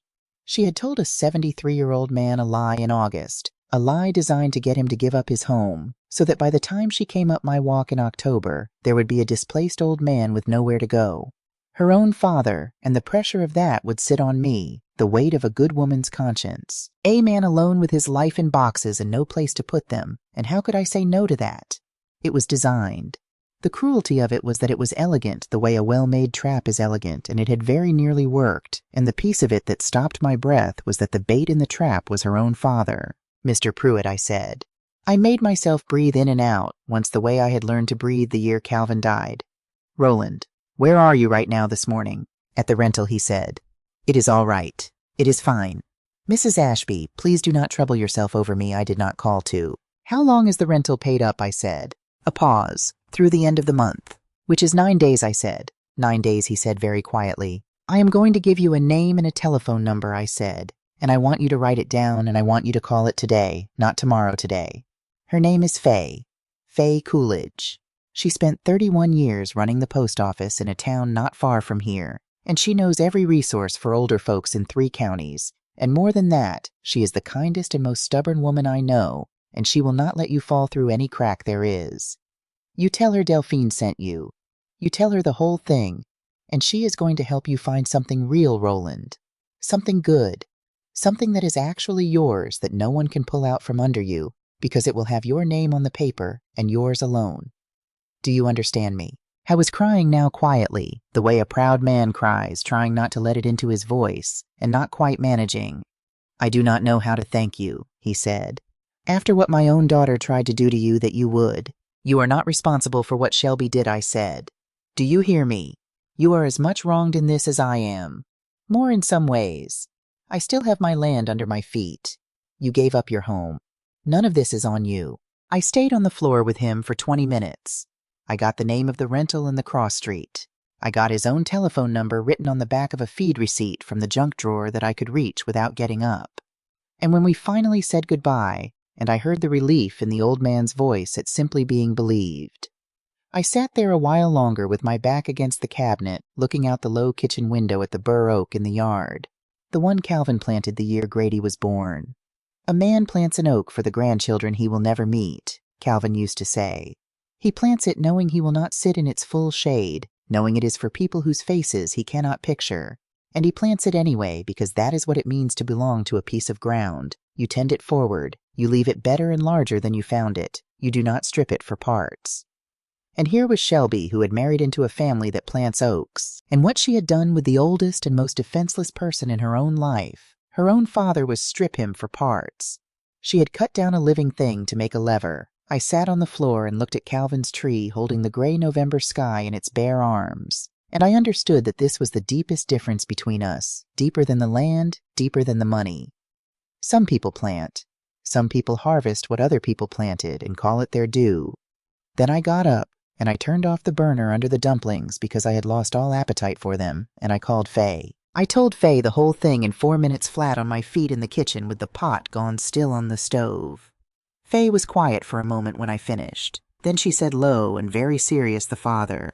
She used her own father. Yes, I said. Delphine Faye said, do you understand now what kind of a thing you are dealing with? This was not somebody who got desperate and made a bad call in the heat of a hard year. She sat down in August and she looked at her own father, and she calculated that he was a useful piece. She told him it was confirmed in August, months before she ever came out to you, months before you had said one word, yes or no. She was smiling at your kitchen table in October with a plan already running that had her own daddy's home sold out from under him. That is not desperation. That is a design. I know it, I said. And I want you to catch him, Faye. When he calls. I want you to catch him before he hits the ground. You know I will, she said. You give him my number and you tell him to call me the minute you hang up. And Delphine, are you all right? I thought about the question honestly, sitting there in my cold kitchen. I will be, I said. Right now I need to call my son. I called Grady. He answered on the first ring, which he does not usually do, and I heard immediately that something in his own week had already gone wrong, some new strain in his hello. Mom, he said, what is it? Nothing has happened to me, I said. I am fine, but I need you to listen to me now without interrupting all the way to the end, and then you can say whatever you need to say. Can you do that? Yeah, he said. Okay. Roland Pruitt called me this morning, I said. And I said in case the name had not landed your father-in-law. Shelby's father. He called to tell me that back in August, Shelby told him I had invited him to come and live on my farm, that it was all confirmed. He believed her because she is his daughter, and why would she lie about such a thing? And on the strength of that, Grady, he gave up his rental in Grand Island in October. 11 years he was in that place. He sold his furniture. He has been living in a furnished room by the month since the 1st of November, waiting for a move that was never going to happen. And his money on that room runs out in 9 days, and he found out only 2 weeks ago that I never invited him because there was never any offer, because it was a lie she told him in the summer to set the whole thing up. The silence on the line was total. It was the silence of a man standing on ground that has just come apart under him and is still trying to work out which way he is falling. Grady, I said, are you there? I am here, he said. And his voice had gone flat, completely flat, a voice with all the color drained out of it. Did you know this part, I said. About your father-in-law. About August. No, he said, and the flatness cracked. No, I did not know about August. I did not know she told him it was confirmed. I knew he had moved out of his place. She told me he was between rentals and it was a hassle. She made it sound like his own decision, like his landlord was selling or something. I never... He stopped. She told her own father I invited him. He said it not to me but to himself, working it, turning it over, and I could hear in it the exact moment a man stops being able to explain his wife to himself. Her own father, he said again. Yes, I said. I could hear him breathing unsteady, the breathing of someone very close to something breaking open. Grady, I said, and I gentled my voice because he was still my child, even in the middle of all of it. Roland is going to be all right. I have already called Faye, and Faye is going to catch him and help him find a real place. A good one that is handled. You do not need to carry that piece. But this is information about who your wife is, and you have earned the right to have it clearly without anybody softening it for you. And there is a conversation you are going to have with her, and it needs to be an honest one. No managing it. No keeping the peace. Honest. Yeah, he said. A long breath went out of him. Yeah. Okay. Call me after I said, whatever hour it is. We hung up. I stood in my kitchen for a while. Then I reheated the dumplings after all, slowly watching the surface begin to move again. Little currents working through a thing that had gone still, and I ate a bowl of them standing at the counter because I was not going to let Shelby take my supper from me on top of everything else. I thought about Roland Pruitt in his little rented place in Grand Island back in the summer, folding his life into boxes, telling whatever friends he had that he was making a big change, moving out to his daughter's family, going to live on a farm where he would not be alone anymore. Probably nervous. Probably a little excited too, the way you get when a change is coming even late in life. 11 years in one place, and he gave it up on his own daughter's word and the whole thing. Every box he taped shut was built on a sentence she made up in August. I ate my dumplings, and I let myself be angry all the way angry, which I had not let myself be until then. And then I washed the bowl and set it in the rack because a person cannot stay all the way angry and also keep her feet, and I needed my feet. Grady called that night at 17 minutes past 11. I was awake. I had known he would call, and I had not let myself go to sleep because some conversations you have to be fully present for, and I was not going to take that one half asleep. "How did it go?" I said. He gave a short sound, not a laugh, something more broken than a laugh. "She denied it first," he said. "She said Roland misunderstood. She said she never told him there was a firm plan only, that it was a possibility she was hopeful about, and that her dad hears what he wants to hear, he always has." He said the last part with disgust, whether at her or at himself, for having half-believed versions of it for years I could not tell. And then he said, "And then I told her I had spoken to Roland directly, that I called him this afternoon after I hung up with you, and I put him on speaker, and I let him tell me himself in his own words what she said to him in August." And that was when the story changed. "What was the new story?" I said. "That she did it for everybody," he said. "That she was trying to solve 4 problems at once. Her dad alone, us, drowning in rent, you rattling around on all that ground by yourself, the family scattered.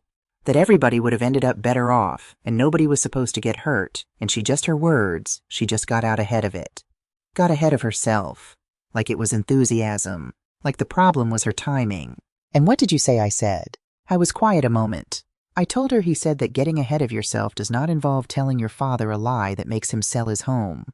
I told her a lot of things, Mom. I am not going to repeat all of them.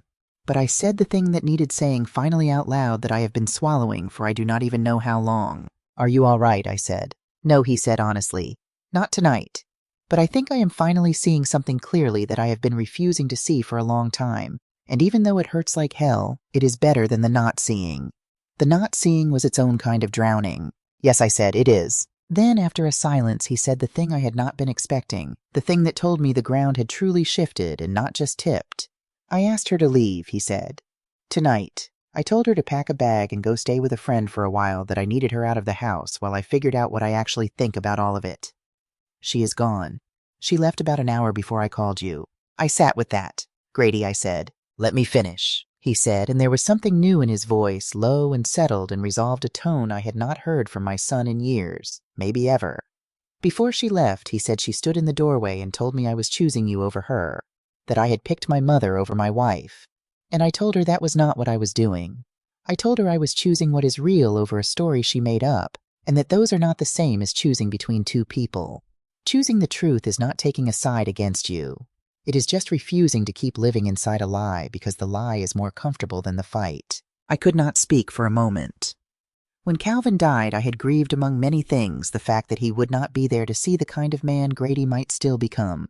And here on the telephone at midnight, I was hearing it, and Calvin was not, and the unfairness of that, and the grace of it arrived in me at the same time, and I had to hold the counter again. "I am proud of you," I said when I could. "Do not be," he said. "I should have seen it a year ago.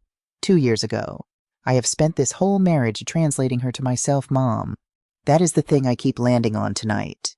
Every hard thing she did, I built a kinder version of it in my own head before it could reach me, and then I lived in the kinder version, and I called that loving her. When she went cold on somebody, I told myself she was tired. When she pushed and pushed at a person until they gave in, I told myself she just cared a lot about the outcome. I have been her defense lawyer inside my own skull for 8 years, arguing her case to the one juror who mattered, which was me. And I got so good at it that when she sold her own father's house out from under him with a lie, some part of me was already halfway to building the version where that was reasonable too. That is what scared me tonight. Not what she did. That I could feel myself reaching out of pure habit for the story that would let me stay. "I did not reach for it," he said. "That is the one thing I did right. I felt my own hand going for it, and I stopped it. Seeing it now took courage too," I said. "Seeing a thing late is still seeing it. And Grady, I want you to hear one more thing tonight, and then you should try to sleep. Whatever happens now with your marriage, whatever you decide, you come here. You call me, you drive out, you sit in your father's chair. You do not go under quietly an hour away because you are ashamed to ask your mother for help. Do you understand me? I am your mother until the last breath I take, and there is no version of this where you lose that." I was quiet, and then he said in a voice gone rough, "Can I come this weekend? And can we? Is it all right if we do not talk about any of it? Can you just make the dumplings?" "The dumplings are already made," I said. They are in the refrigerator. Come Saturday. There is one more thing he said before you go. I want to tell you now, because I am going to be going through some of her things this week, sorting out what is hers to take, and I have a feeling. About the papers she brought you. I had not told Grady about any papers. What papers I said, and my whole attention narrowed to a point. The transfer documents, he said. The ownership stuff. Did she not? He stopped. Mom, did Shelby ever bring you a folder? Papers about signing over the land. She has never brought me any such papers, I said. She talked about arrangements. She never brought me a document. There was a silence. Not yet then, he said almost to himself. Okay, but she has them drafted, Mom. I have seen them on her laptop, a folder of them. And there is other stuff in there. I did not go looking. I was trying to find our tax file, and I opened the wrong folder and I saw dates, notes. I did not read it all. I closed it. I did not want to. But I am going to go back, and I am going to read all of it this week, and whatever is in there, I am going to bring it to you. Because you should not be the only person in this family who does not get to see the whole thing. Grady, I said. Be careful. If there is anything in there that Amos should have, we take it to Amos. We do this on the record and in the light. Do you hear me? We do not become people who sneak around either. I hear you, he said. I will bring it to you first. We will decide together. We hung up. I lay in the dark a long time in the bed I had shared with Calvin for 41 years, and I listened to the house settle and tick around me, and I thought about a folder on my daughter-in-law's laptop with dates in it, and I thought, so there it is. There is the room she went to that I could not see into, and my son has just walked into it, and now we are going to see. And then for the first time in a long while, because I knew I was no longer the only one carrying it, I slept through until morning. He came Saturday just after noon in a coat that had not seen an iron, and with the tired around his eyes deeper than I had seen it, but with something different in how he carried his shoulders, something that had been clenched for a long time, beginning just barely to let go. We ate dumplings at the kitchen table. We did not talk about Shelby. We talked about his work at the elevator, which he actually seemed to like when the weight of everything else was off it, and about Corinne and her children out in Colorado, and about the garden. And what I meant to plant differently come spring ordinary talk, warm talk, the kind we had not managed in a year. And then over the second bowl he set his spoon down and reached into the inside pocket of the coat that had not seen an iron, and he laid a folder on my kitchen table. A plain manila folder, nothing written on the tab. I read it that afternoon, he said. All of it. And then I made a copy at the library and I put the original back exactly where it was, because Amos told me that is how it has to be done. I called him this morning before I drove out. I hope that was right. That was exactly right, I said. My hands had gone cold. I opened the folder. Inside were pages printed off Shelby's laptop and a few things in her own hand, a yellow legal pad folded in quarters, and I knew that handwriting. I had seen it on birthday cards and on the labels of the casserole dishes she brought to holidays. A neat forward slanting hand, the letters pressed hard into the page. I read slowly the way you read a thing when you have to be certain of exactly what you are seeing and cannot afford to have skimmed it. The notes were dated. That was the first thing, and it was the thing that changed everything. They began in August. Not October when the coffee cups came up my walk, and not September when Whitcomb walked my creek. August. There was a page headed with a date in the second week of August, and under it in that hard forward slanting hand a sequence. First a friendly visit to open the subject. Then the practical conversation about combining households and pooling the land. And then further down the line that stopped the breath in me, a line that read, if the direct approach fails, look at forcing a sale through Grady's interest. Establish co-ownership via the old ag note. And beneath that, a note to herself about timing that the whole thing could take 6 to 8 months through the court if it came to that, so the sooner it was set in motion, the better. 6 to 8 months. She had looked up the timeline. She had researched how long it would take to force the sale of my land through a court before she had ever set foot on my porch to ask me nicely. And then on the same page, lower down in the same hand, a line about her father. Tell Dad it is confirmed. Get him to give notice on the Grand Island place in October. It had a date beside it in August, the same week as the rest. She had written down her intention to tell her father a confirmed lie and to make him give up his home weeks before she ever came to me, and she had written it, the way you write a grocery list, one item among the others, get the old man to move so the pressure is on Delphine. And behind the yellow legal pad clipped to it was a printed document, a letter of intent between Shelby Ashby and Prairie Ridge Energy regarding a solar ground lease on a described 40-acre parcel, the bottom ground, my bottom ground described by its legal description as though it were already hers to lease. It was dated in August, and clipped to that was a copy of a check stub in advance against the lease $9,000 received, and from the look of it deposited in August, before the first coffee cup, before the first steak, before the first soft apology and the grocery store flowers in the canning jar. She had taken money from an energy company for the lease of land she did not own in August, and then she had come up my walk in October and told me it was all coming from love. I closed the folder. I put my 2 hands flat on top of it, and I sat very still, and I looked across my kitchen table at my son, who was watching me with an expression I did not have a single word for, something made of guilt and grief, and underneath both terribly relief, the relief of a man who has finally set down a weight he has been carrying so long he forgot it was not part of his own body. "Grady," I said. My voice was careful.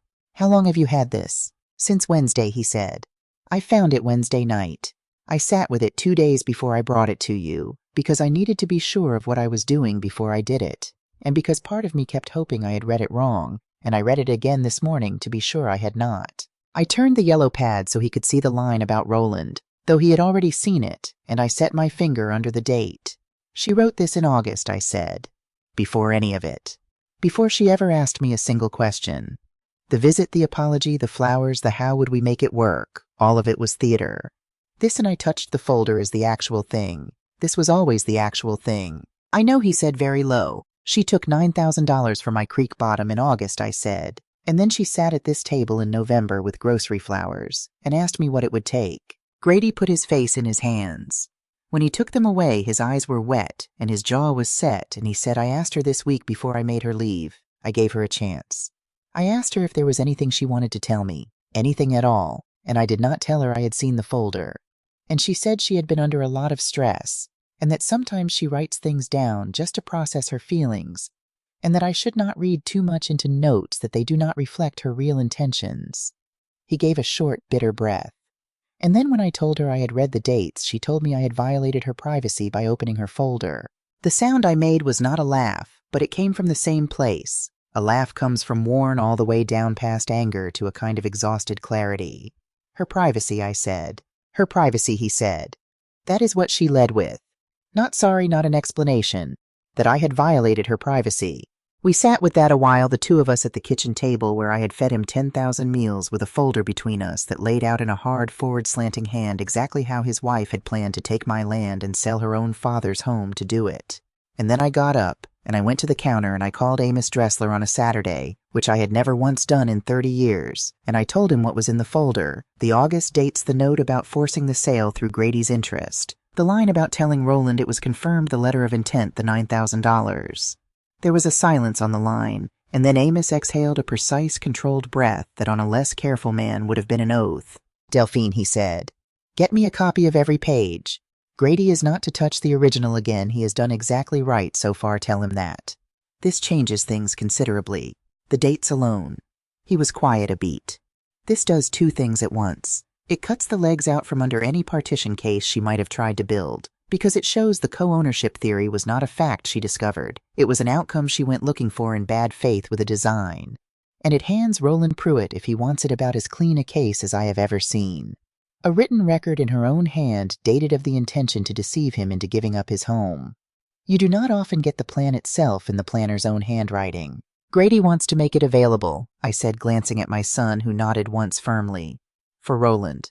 If it helps Roland." "Then it helps Roland," Amos said. "Bring it Monday. And Delphine." He paused. "You have done everything right in this every step from the day you walked into my office. Most people would have made at least one move by now that cost them. You have not made one. You have documented and you have protected and you have let the truth come up on its own out of the ground, the way you would let anything come up out of the ground in its own time and by its own route. That is not common. I wanted you to know I see it." "I had good help," I said. "You did the work," he said. "I only held the door." We hung up. I came back to the table. Grady was still sitting there with his hands around a coffee cup gone cold, looking at the folder, and I sat back down across from him, and I reached over and put my hand on his arm. "I am not going to tell you it is going to be simple from here," I said. "It is not. But I want you to know that the hardest thing you have done in this whole business, harder than reading that folder, harder than making her leave, was the thing you did tonight when you called Amos before you drove out here. You chose to do it in the light. You could have brought me that folder in secret, and we could have used it in the dark, and it would have felt like justice, and it would have made us into something a little bit like her. And instead you called the lawyer and you said, "Tell me the right way to do this." That is your father in you, Grady. That is exactly your father. He would be as proud of that phone call as I am. Grady's jaw worked, and he did not say anything for a moment, and then he turned his hand over under mine and held on the way. He used to hold on when he was small, and the world had frightened him.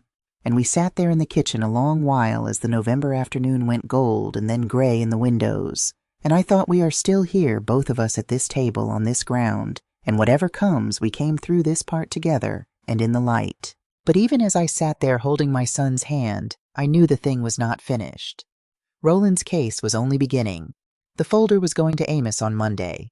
Shelby was somewhere out in the dark with a lawyer in Lincoln, and her marriage a coming apart, and her father's case rising up in front of her, and a cornered person is at their most dangerous. In the moment they realized the walls are actually closing, and I did not think for 1 minute that Shelby Ashby had played her last card. And under all of it, still unanswered, was the thing Amos was turning pages to find in the county recorder's office. The thing about the old paper and Grady's name, and whether the ground I was sitting on was truly, cleanly, wholly mine. I did not know that the answer to that question was going to turn out to be the most extraordinary thing in this whole story. I did not know that Calvin, my quiet husband who told me things with his hands, had already reached forward out of the last year of his life to close a door I did not even know was standing open. But I was about to find out.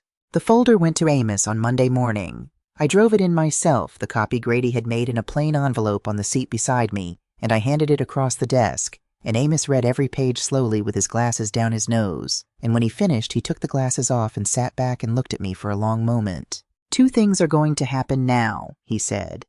"The first is that I am going to send a letter today, certified to Renata Voss in Lincoln, putting on the record that you are represented, that your estate and your title are fully documented, and that any further inquiry into your capacity, your property, or your financial records will be answered in court.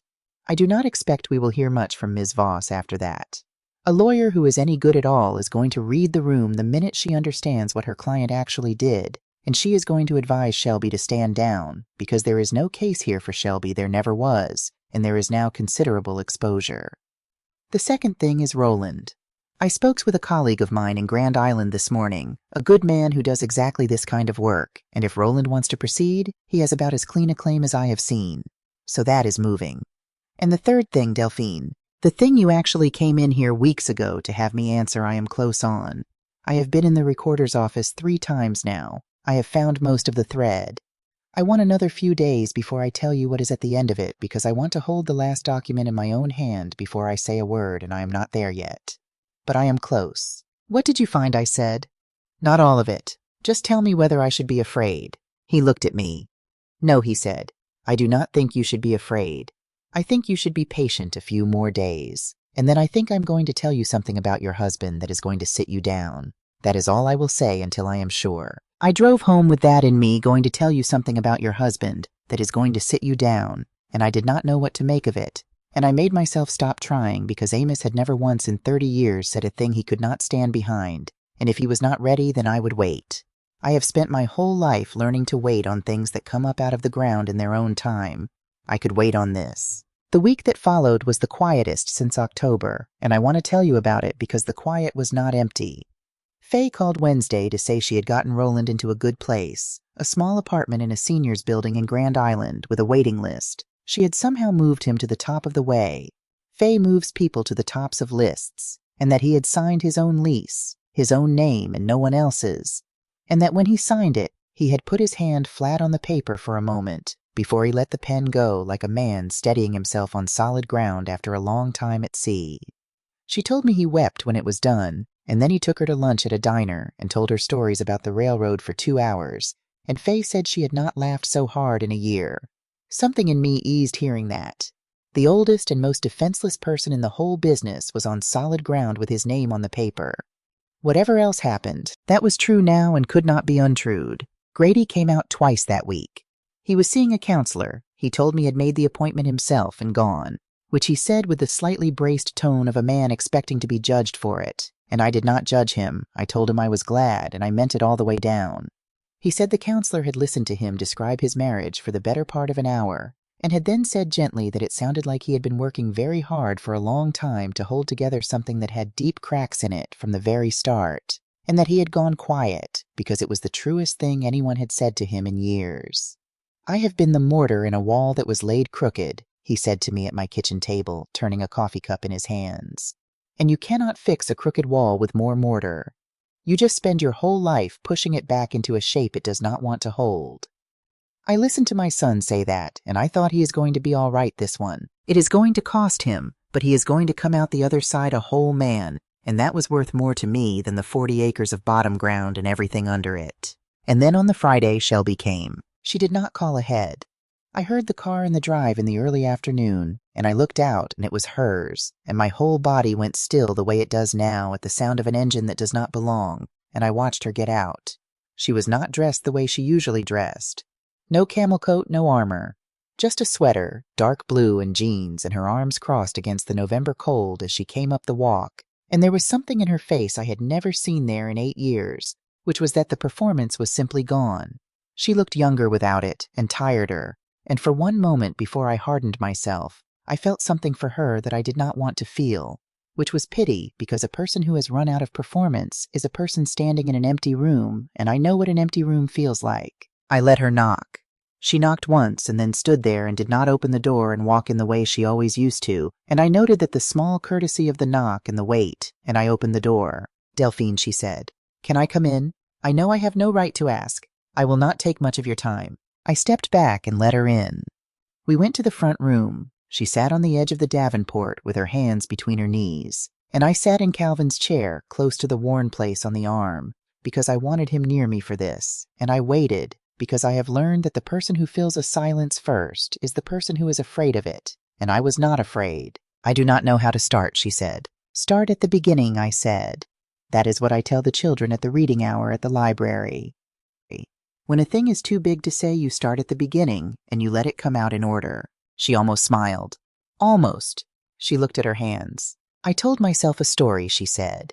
"That is the beginning, I think. I told myself you were lonely out here and getting older, and that we were helping you, that combining everything was practical and smart, and that you just needed time to see it our way. I told myself that story for months. I said it to myself so many times I believed it completely. I believed it right up until Grady read me the dates off my own notes, and I sat there listening to him read my own handwriting back to me, and I could not for the first time find the version of it that made me the person helping, because the dates do not let you. You cannot tell your father a house is confirmed in August and call it helping. The dates take the story away from you, and what was left when the story was gone was just the thing itself. What was the thing itself, I said. Not to be cruel. I wanted to hear whether she could say it. She looked up and she held my eyes, which cost her something. I could see it cost her. "It was taking what was not mine," she said. "From you. From my own father. It was deciding that what I wanted mattered more than what it would do to the people I took it from, and then dressing that up in enough family and enough love and enough practical until I could not see it anymore. That is the thing itself. I took what was not mine, and I called it care." "Yes," I said, "it was." She flinched at the plainness of it, and then she made herself sit still under it, which I gave her some small credit for. "I went into the bank records," she said. "I looked at your loans, your title things I had access to for my job that I used for this instead. I took an advance from an energy company on your land, your creek bottom, in August before I had asked you anything. I told my father a lie that cost him his home. I brought a company truck onto your ground at dawn. And when you said no cleanly every single time you said no, I did not hear it as no. I heard it as a door I had not found the right key for yet. That is who I was in this. I need to say it to you out loud, all of it, because you are the one I did it to, and you deserve to hear me name it, and not have it softened." The room was quiet. The bur oak stood bare outside the window, and the low light came through it, and lay across the floor between us. "I accept that you are saying it," I said, "and I believe you mean it. But Shelby, I am going to be as honest with you as you are being with me, because I think it is the only thing left worth doing between us. Your saying it does not repair it. What was broken here is going to take a long time, and some of it may not mend at all, and I am not going to sit in my husband's chair and hand you absolution because you finally saw yourself clearly. Seeing yourself clearly is where the work starts. It is not where it ends." "I know," she said. I did not come for absolution. I came because you are the person I wronged the worst next to my father, and I could not keep being someone who does the wrong and then avoids the person because that is its own kind of coward. And I have been that coward long enough. And there was one more thing I wanted her to hear, so I said it leaning forward a little in Calvin's chair. I want to tell you something, and I want you to carry it, not the shame of this, the clarity of it. I do not need you to have been a monster for me to have been right. You can be a woman who did calculated, cruel things under real fear and pressure, and those things can still be exactly as wrong as they are, and both of those are true at once. You are not a monster. You are a person who made herself into something for a while by telling herself a story. And if you and my son ever find any way forward, or even if you do not, I need you to remember this afternoon. Not how ashamed you felt. How clear it got the moment the story fell away, and you had to look at the thing itself. Hold on to that clarity. It is the most useful thing you will take out of this whole ruin. Her eyes were bright. She nodded once, small but real. Okay, she said. We sat a few minutes more. It was not warm, but it was honest, and honest in that moment was worth a great deal more than warm. She stood to go. At the door she turned, and for a second I thought the old thing might come back, the parting shot, the "you will be alone out here" that she had thrown at me through her car window that first wet morning. But it did not come. She only said thank you for letting me in, and she went down the walk to her car in her dark blue sweater with her arms crossed against the cold, and she drove away, and I stood at the window and watched the dust settle back down onto the section road, and I did not lock the door behind her this time. I want you to notice that. The first time she left, I locked the door. This time I did not. Something had changed, and it was not that I trusted her, not yet, maybe not ever, but that I was no longer afraid of what she might do. And a door you do not lock is a different thing than a door you do. Amos called the following Tuesday, and he asked me to come in, and there was something in his voice held very carefully that told me he had finally put his hand on the last document. I drove in. I sat down across the oak desk in the office that had not changed in 30 years, and Amos took off his glasses and folded them and set them down his whole face for me, and he said, "Delphine, I found it. I found the end of the thread, and I need to tell you the whole thing in order the way I promised, so sit with me a minute." "I am sitting," I said. My hands were folded in my lap, and I made them stay there. "Here is what was in the old paper," he said. "You and Calvin refinanced the operating debt in 1991, and at that time, for reasons that were entirely sound and ordinary, the lender and the estate planner you used back then structured things so that Grady, who was a young man just out of school, was named on an instrument tied to the ground. It was a common thing to do in those years, a way of easing the next generation onto the land and simplifying what would happen when you and Calvin passed. So Shelby was not wrong that there had once been a thread there. If she had found the 1991 paper and stopped looking, she would have had the beginning of a real argument that Grady held an interest and a partition case could have been built on it, and it could have cost you this farm. That thread was real. It existed. That is why I would not tell you it did not all those weeks, because I could see the front of it, and I could not yet see whether it had ever been cut." He paused, and he picked up a document from the desk, a photocopy of something old, and he held it a moment before he went on. "It was cut," he said, "in the last year of Calvin's life. Your husband Delphine, in the year he was dying without a word to you, went to see a lawyer, not me, a lawyer over in the next county, which is why I never knew and why you never knew, and he did two things. The first was that he unwound the 1991 arrangement completely. He had Grady's name removed from every instrument tied to this ground cleanly, with Grady's knowledge and signature. At the time, though I suspect Grady was young enough in his own troubles then, that he did not register what he was signing or why. Calvin consolidated the whole title into your name alone. Delphine Ashby, sole owner, no co-ownership, no fractional interest, no thread for anyone to pull. He closed the door that Shelby spent all these months trying to find. He closed it years before she started looking. When she went into those bank records this fall hunting for Grady's interest, she was hunting for a thing your husband had already dismantled from his deathbed. There was never a partition case. There could not have been. Calvin made sure of it before he died. I could not speak. I sat in the chair in the unchanged office, and I could not make a single word come. "That is not all," Amos said gently, and he set the old photocopy down and picked up another newer with a county stamp on it. "The second thing he did. In that same year, your husband placed a permanent agricultural conservation easement on the entire farm, all 320 acres recorded filed binding on every future owner forever. Do you know what that means, Delphine? It means this ground is legally bound in perpetuity to remain agricultural. It cannot be subdivided. It cannot be developed. It cannot be turned into house lots or a business park, or, and here is the thing, it cannot be leased for a solar installation because that is a non-agricultural development and the easement forbids it. The 40 acres of bottom ground that Shelby took $9,000 against that she promised to Prairie Ridge Energy that she drove a stake into at dawn could never have been leased to a solar company by anyone, by her, by you, by a court, by God himself. Calvin took that possibility off this land forever years ago and told no one because the point of it was never to be thanked. The point of it was to protect the ground and everyone who would ever stand on it, including a daughter-in-law he probably never imagined from the temptation to strip it for parts. The office was very quiet. Outside, a truck went by on the square and its sound came up and faded. Why, I said when I could finally make a word come and it came out cracked. Why did he not tell me? Amos was quiet a moment. I have thought about that, he said, since I found it. And I do not know Calvin's heart. I only knew him 30 years across a desk. But I will tell you what I think. I think a man who is dying and knows it looks down the road further than the rest of us can, because he is standing closer to the end of it. I think he could not know what shape trouble would take after he was gone, whether it would be a bad market or a bad son-in-law or a granddaughter with a gambling problem or something none of us could dream up. He could not know the trouble.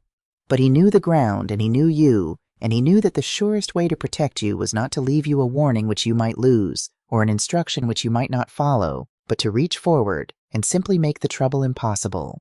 To close the doors himself quietly, so that whatever came up the drive after he was gone would find them already locked, and you would not even have to know they had ever been open. He did not tell you, because telling you was not the point. Protecting you was the point. And Delphine, he did it. From the far side of his own death, your husband reached forward through 15 years and stopped every single thing Shelby tried to do to you this fall before she was ever even in this family.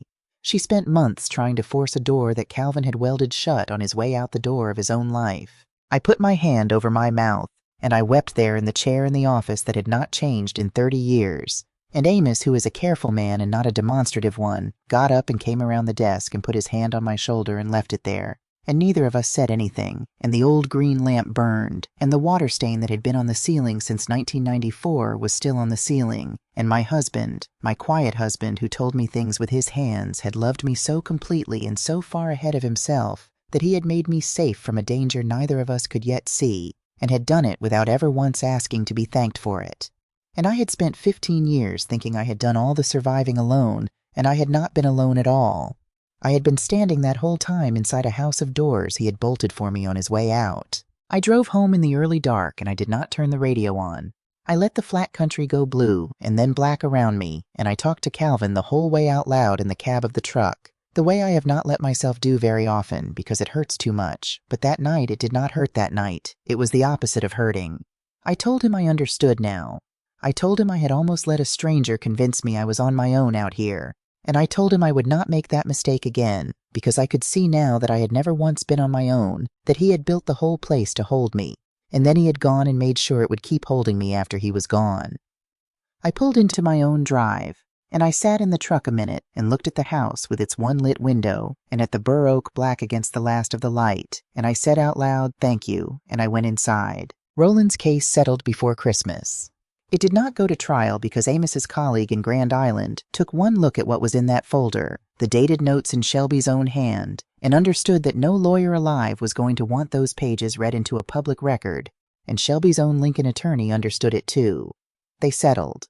Roland was made whole on his moving costs and given 6 months of his new rent and the piece that mattered most to him and to me, a signed acknowledgement in writing that what Shelby had told him in August about an invitation to my farm was untrue, and that he had given up his home in reliance on it. Not a criminal finding, not a verdict, just the truth set down on paper with a signature under it so that it existed in the world in a form no one could ever again call a misunderstanding. Roland told Faye, who told me, that when his copy of the signed acknowledgement came in the mail, he read it once and then he put it in the drawer with his own lease, the 2 pieces of paper with his name on them that no one could take away, and he said that was the first night in months he had slept the whole way through. It was never about the money, he told Faye. It was about not letting it be erased, about standing in what was true and letting it be written down.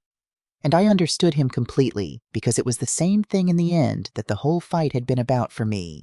Not the acres, the truth of the acres, the right to stand in what is yours and have it be acknowledged as yours. Christmas came in against everything I would have predicted in October. It was good. Not perfect. Not the Christmas I would have drawn up, but good.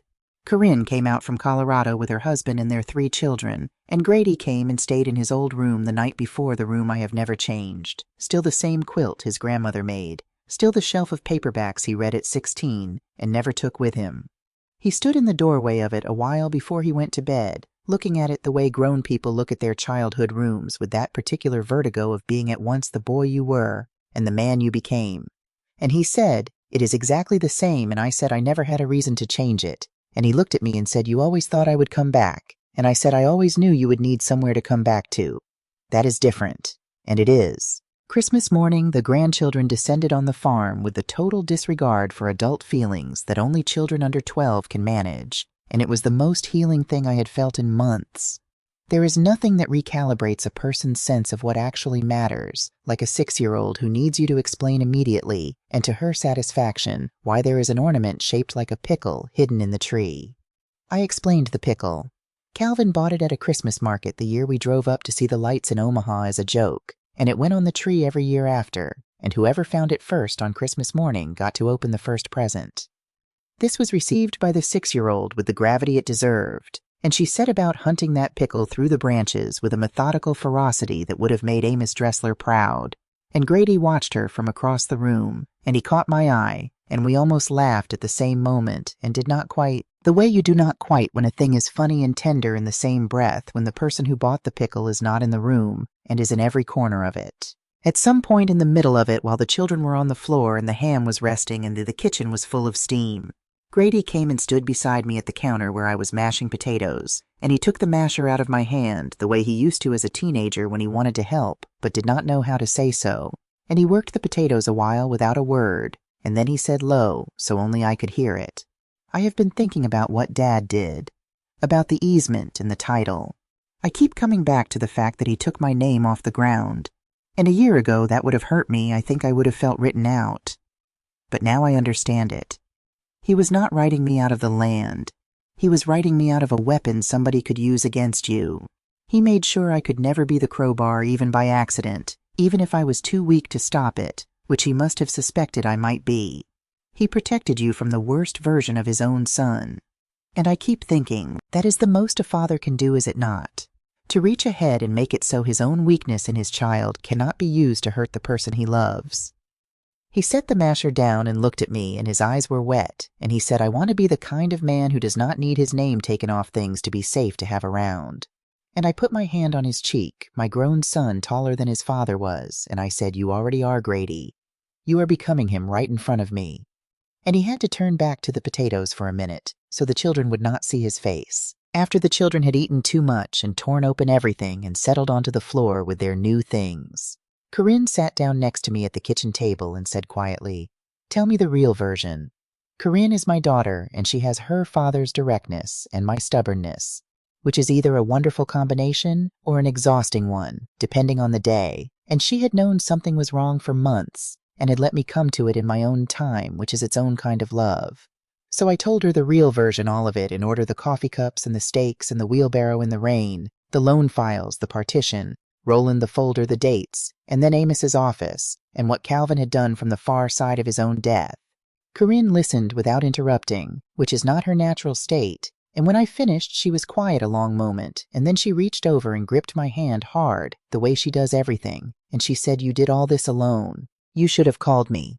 And I said I was not alone, and I meant it in a way I could not have meant it in October, because I had learned by then exactly how not alone I had been the whole time.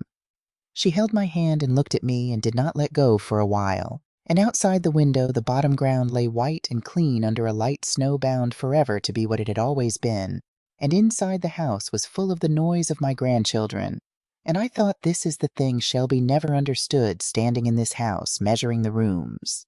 She thought a house was a set of spaces you could rearrange to solve a problem. She never once saw that it was this, that it was the noise and the pickle, and the worn place on the arm of a chair, and a daughter gripping your hand too hard at the kitchen table. You cannot lease that. You cannot take an advance against it in August. It is not an asset. It is a life, and it belongs to the people who lived it, and no one gets to divide it up while they are still standing in it. 2 weeks into January, I got a call I did not expect. Not Amos, not Grady, not Roland. Shelby. I looked at her name on the phone for a long 5 seconds, and then I answered because I had unlocked the door when she left in November, and I was not going to lock it again now. Delphine, she said. And then I heard the settlement with my dad went through. It did, I said. I am glad, she said. And there was something in her voice I had not heard from her in 8 years, which was that she meant it and expected nothing for meaning it. I did not call about that. I called because I wanted you to hear my voice say that I know what I did to you, and to him cannot be undone, and that I am not asking you for anything. I learned my lesson about asking you for things, and there was almost the ghost of a rueful thing in how she said it. I am in counseling now, she said. Since November. Grady and I do not think we are going to... She stopped. I do not know if there is ever a version where you and I have any kind of relationship again after all of it. I think that is your call, and you should take all the time in the world to make it. But I wanted you to know that the woman who wrote those notes in August, I am doing the work not to be her anymore. Not for Grady, and not to get back into your good graces, because I do not think I get to have those. For me. Because she frightened me. When the story fell away and I saw the thing itself, like you said, it frightened me who I had been able to be. I held the phone and I looked out the window at the bur oak in the January light. And I thought about everything. And I thought about the voicemail an old man had left in my heart, and the wheelbarrow in the rain, and my son reaching for the story and stopping his own hand. And I thought about what it costs a person to become the thing that frightens them, and what it costs to decide to become someone else instead. And I found that I believed her not enough to open the whole door, but enough to leave it unlocked. Shelby, I said, I believe you are trying. That is not nothing, and I am not going to pretend it is nothing. It also does not mend what is broken, and you know that. But I will tell you the same thing I would tell anyone. This door has always been open to people who come through it with the truth in their hands. Not the performance of the truth. The actual thing. If you find your way to that, all the way to it, not as a strategy and not as a road back to anything, but because it is who you have decided to be, then in time we will see what is possible. That is the most I can offer you, and it is honest, and I am done offering anyone in this family anything that is not honest. That is more than I deserve, she said. Maybe I said, but it is what I have. We said goodbye. I set the phone down. I sat in Calvin's chair a while with the January light coming low and clean through the bare oak and lying across the floor, the honest light of deep winter that shows a thing exactly as it is with no softening in it. I looked around the front room, at the sideboard we bought at the farm sale near Broken Bow when we had no business buying it. Still mine. At the window looking out across the bottom ground, white and bound and safe. Still mine, and made mine twice over, once by 4 generations of hands, and once by a dying man who loved me enough to reach forward through 15 years. At Calvin's chair under me, holding me the way it always had. At the worn place on the arm where his hand used to rest, where my son's hand had rested in the fall when he finally chose the light. Still mine. All of it. Still mine. And something else that I had not expected to feel so completely on a January afternoon in an empty house.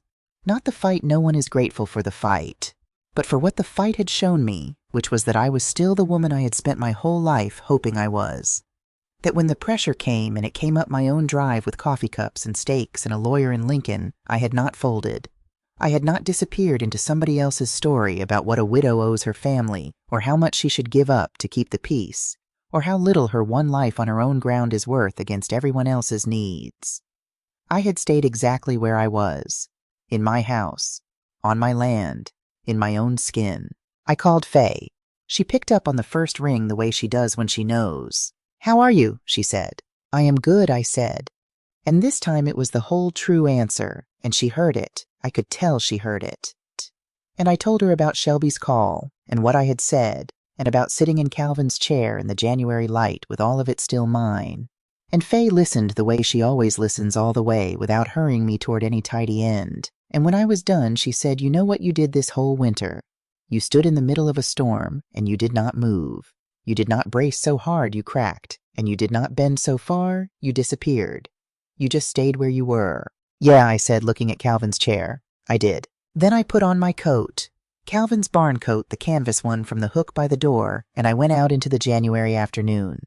The garden was bare and frozen and patient, and the bottom ground lay white past the yard, and I walked out to it and I stood at the field gate. Calvin hung out of pipe and welded mesh the summer before he got sick.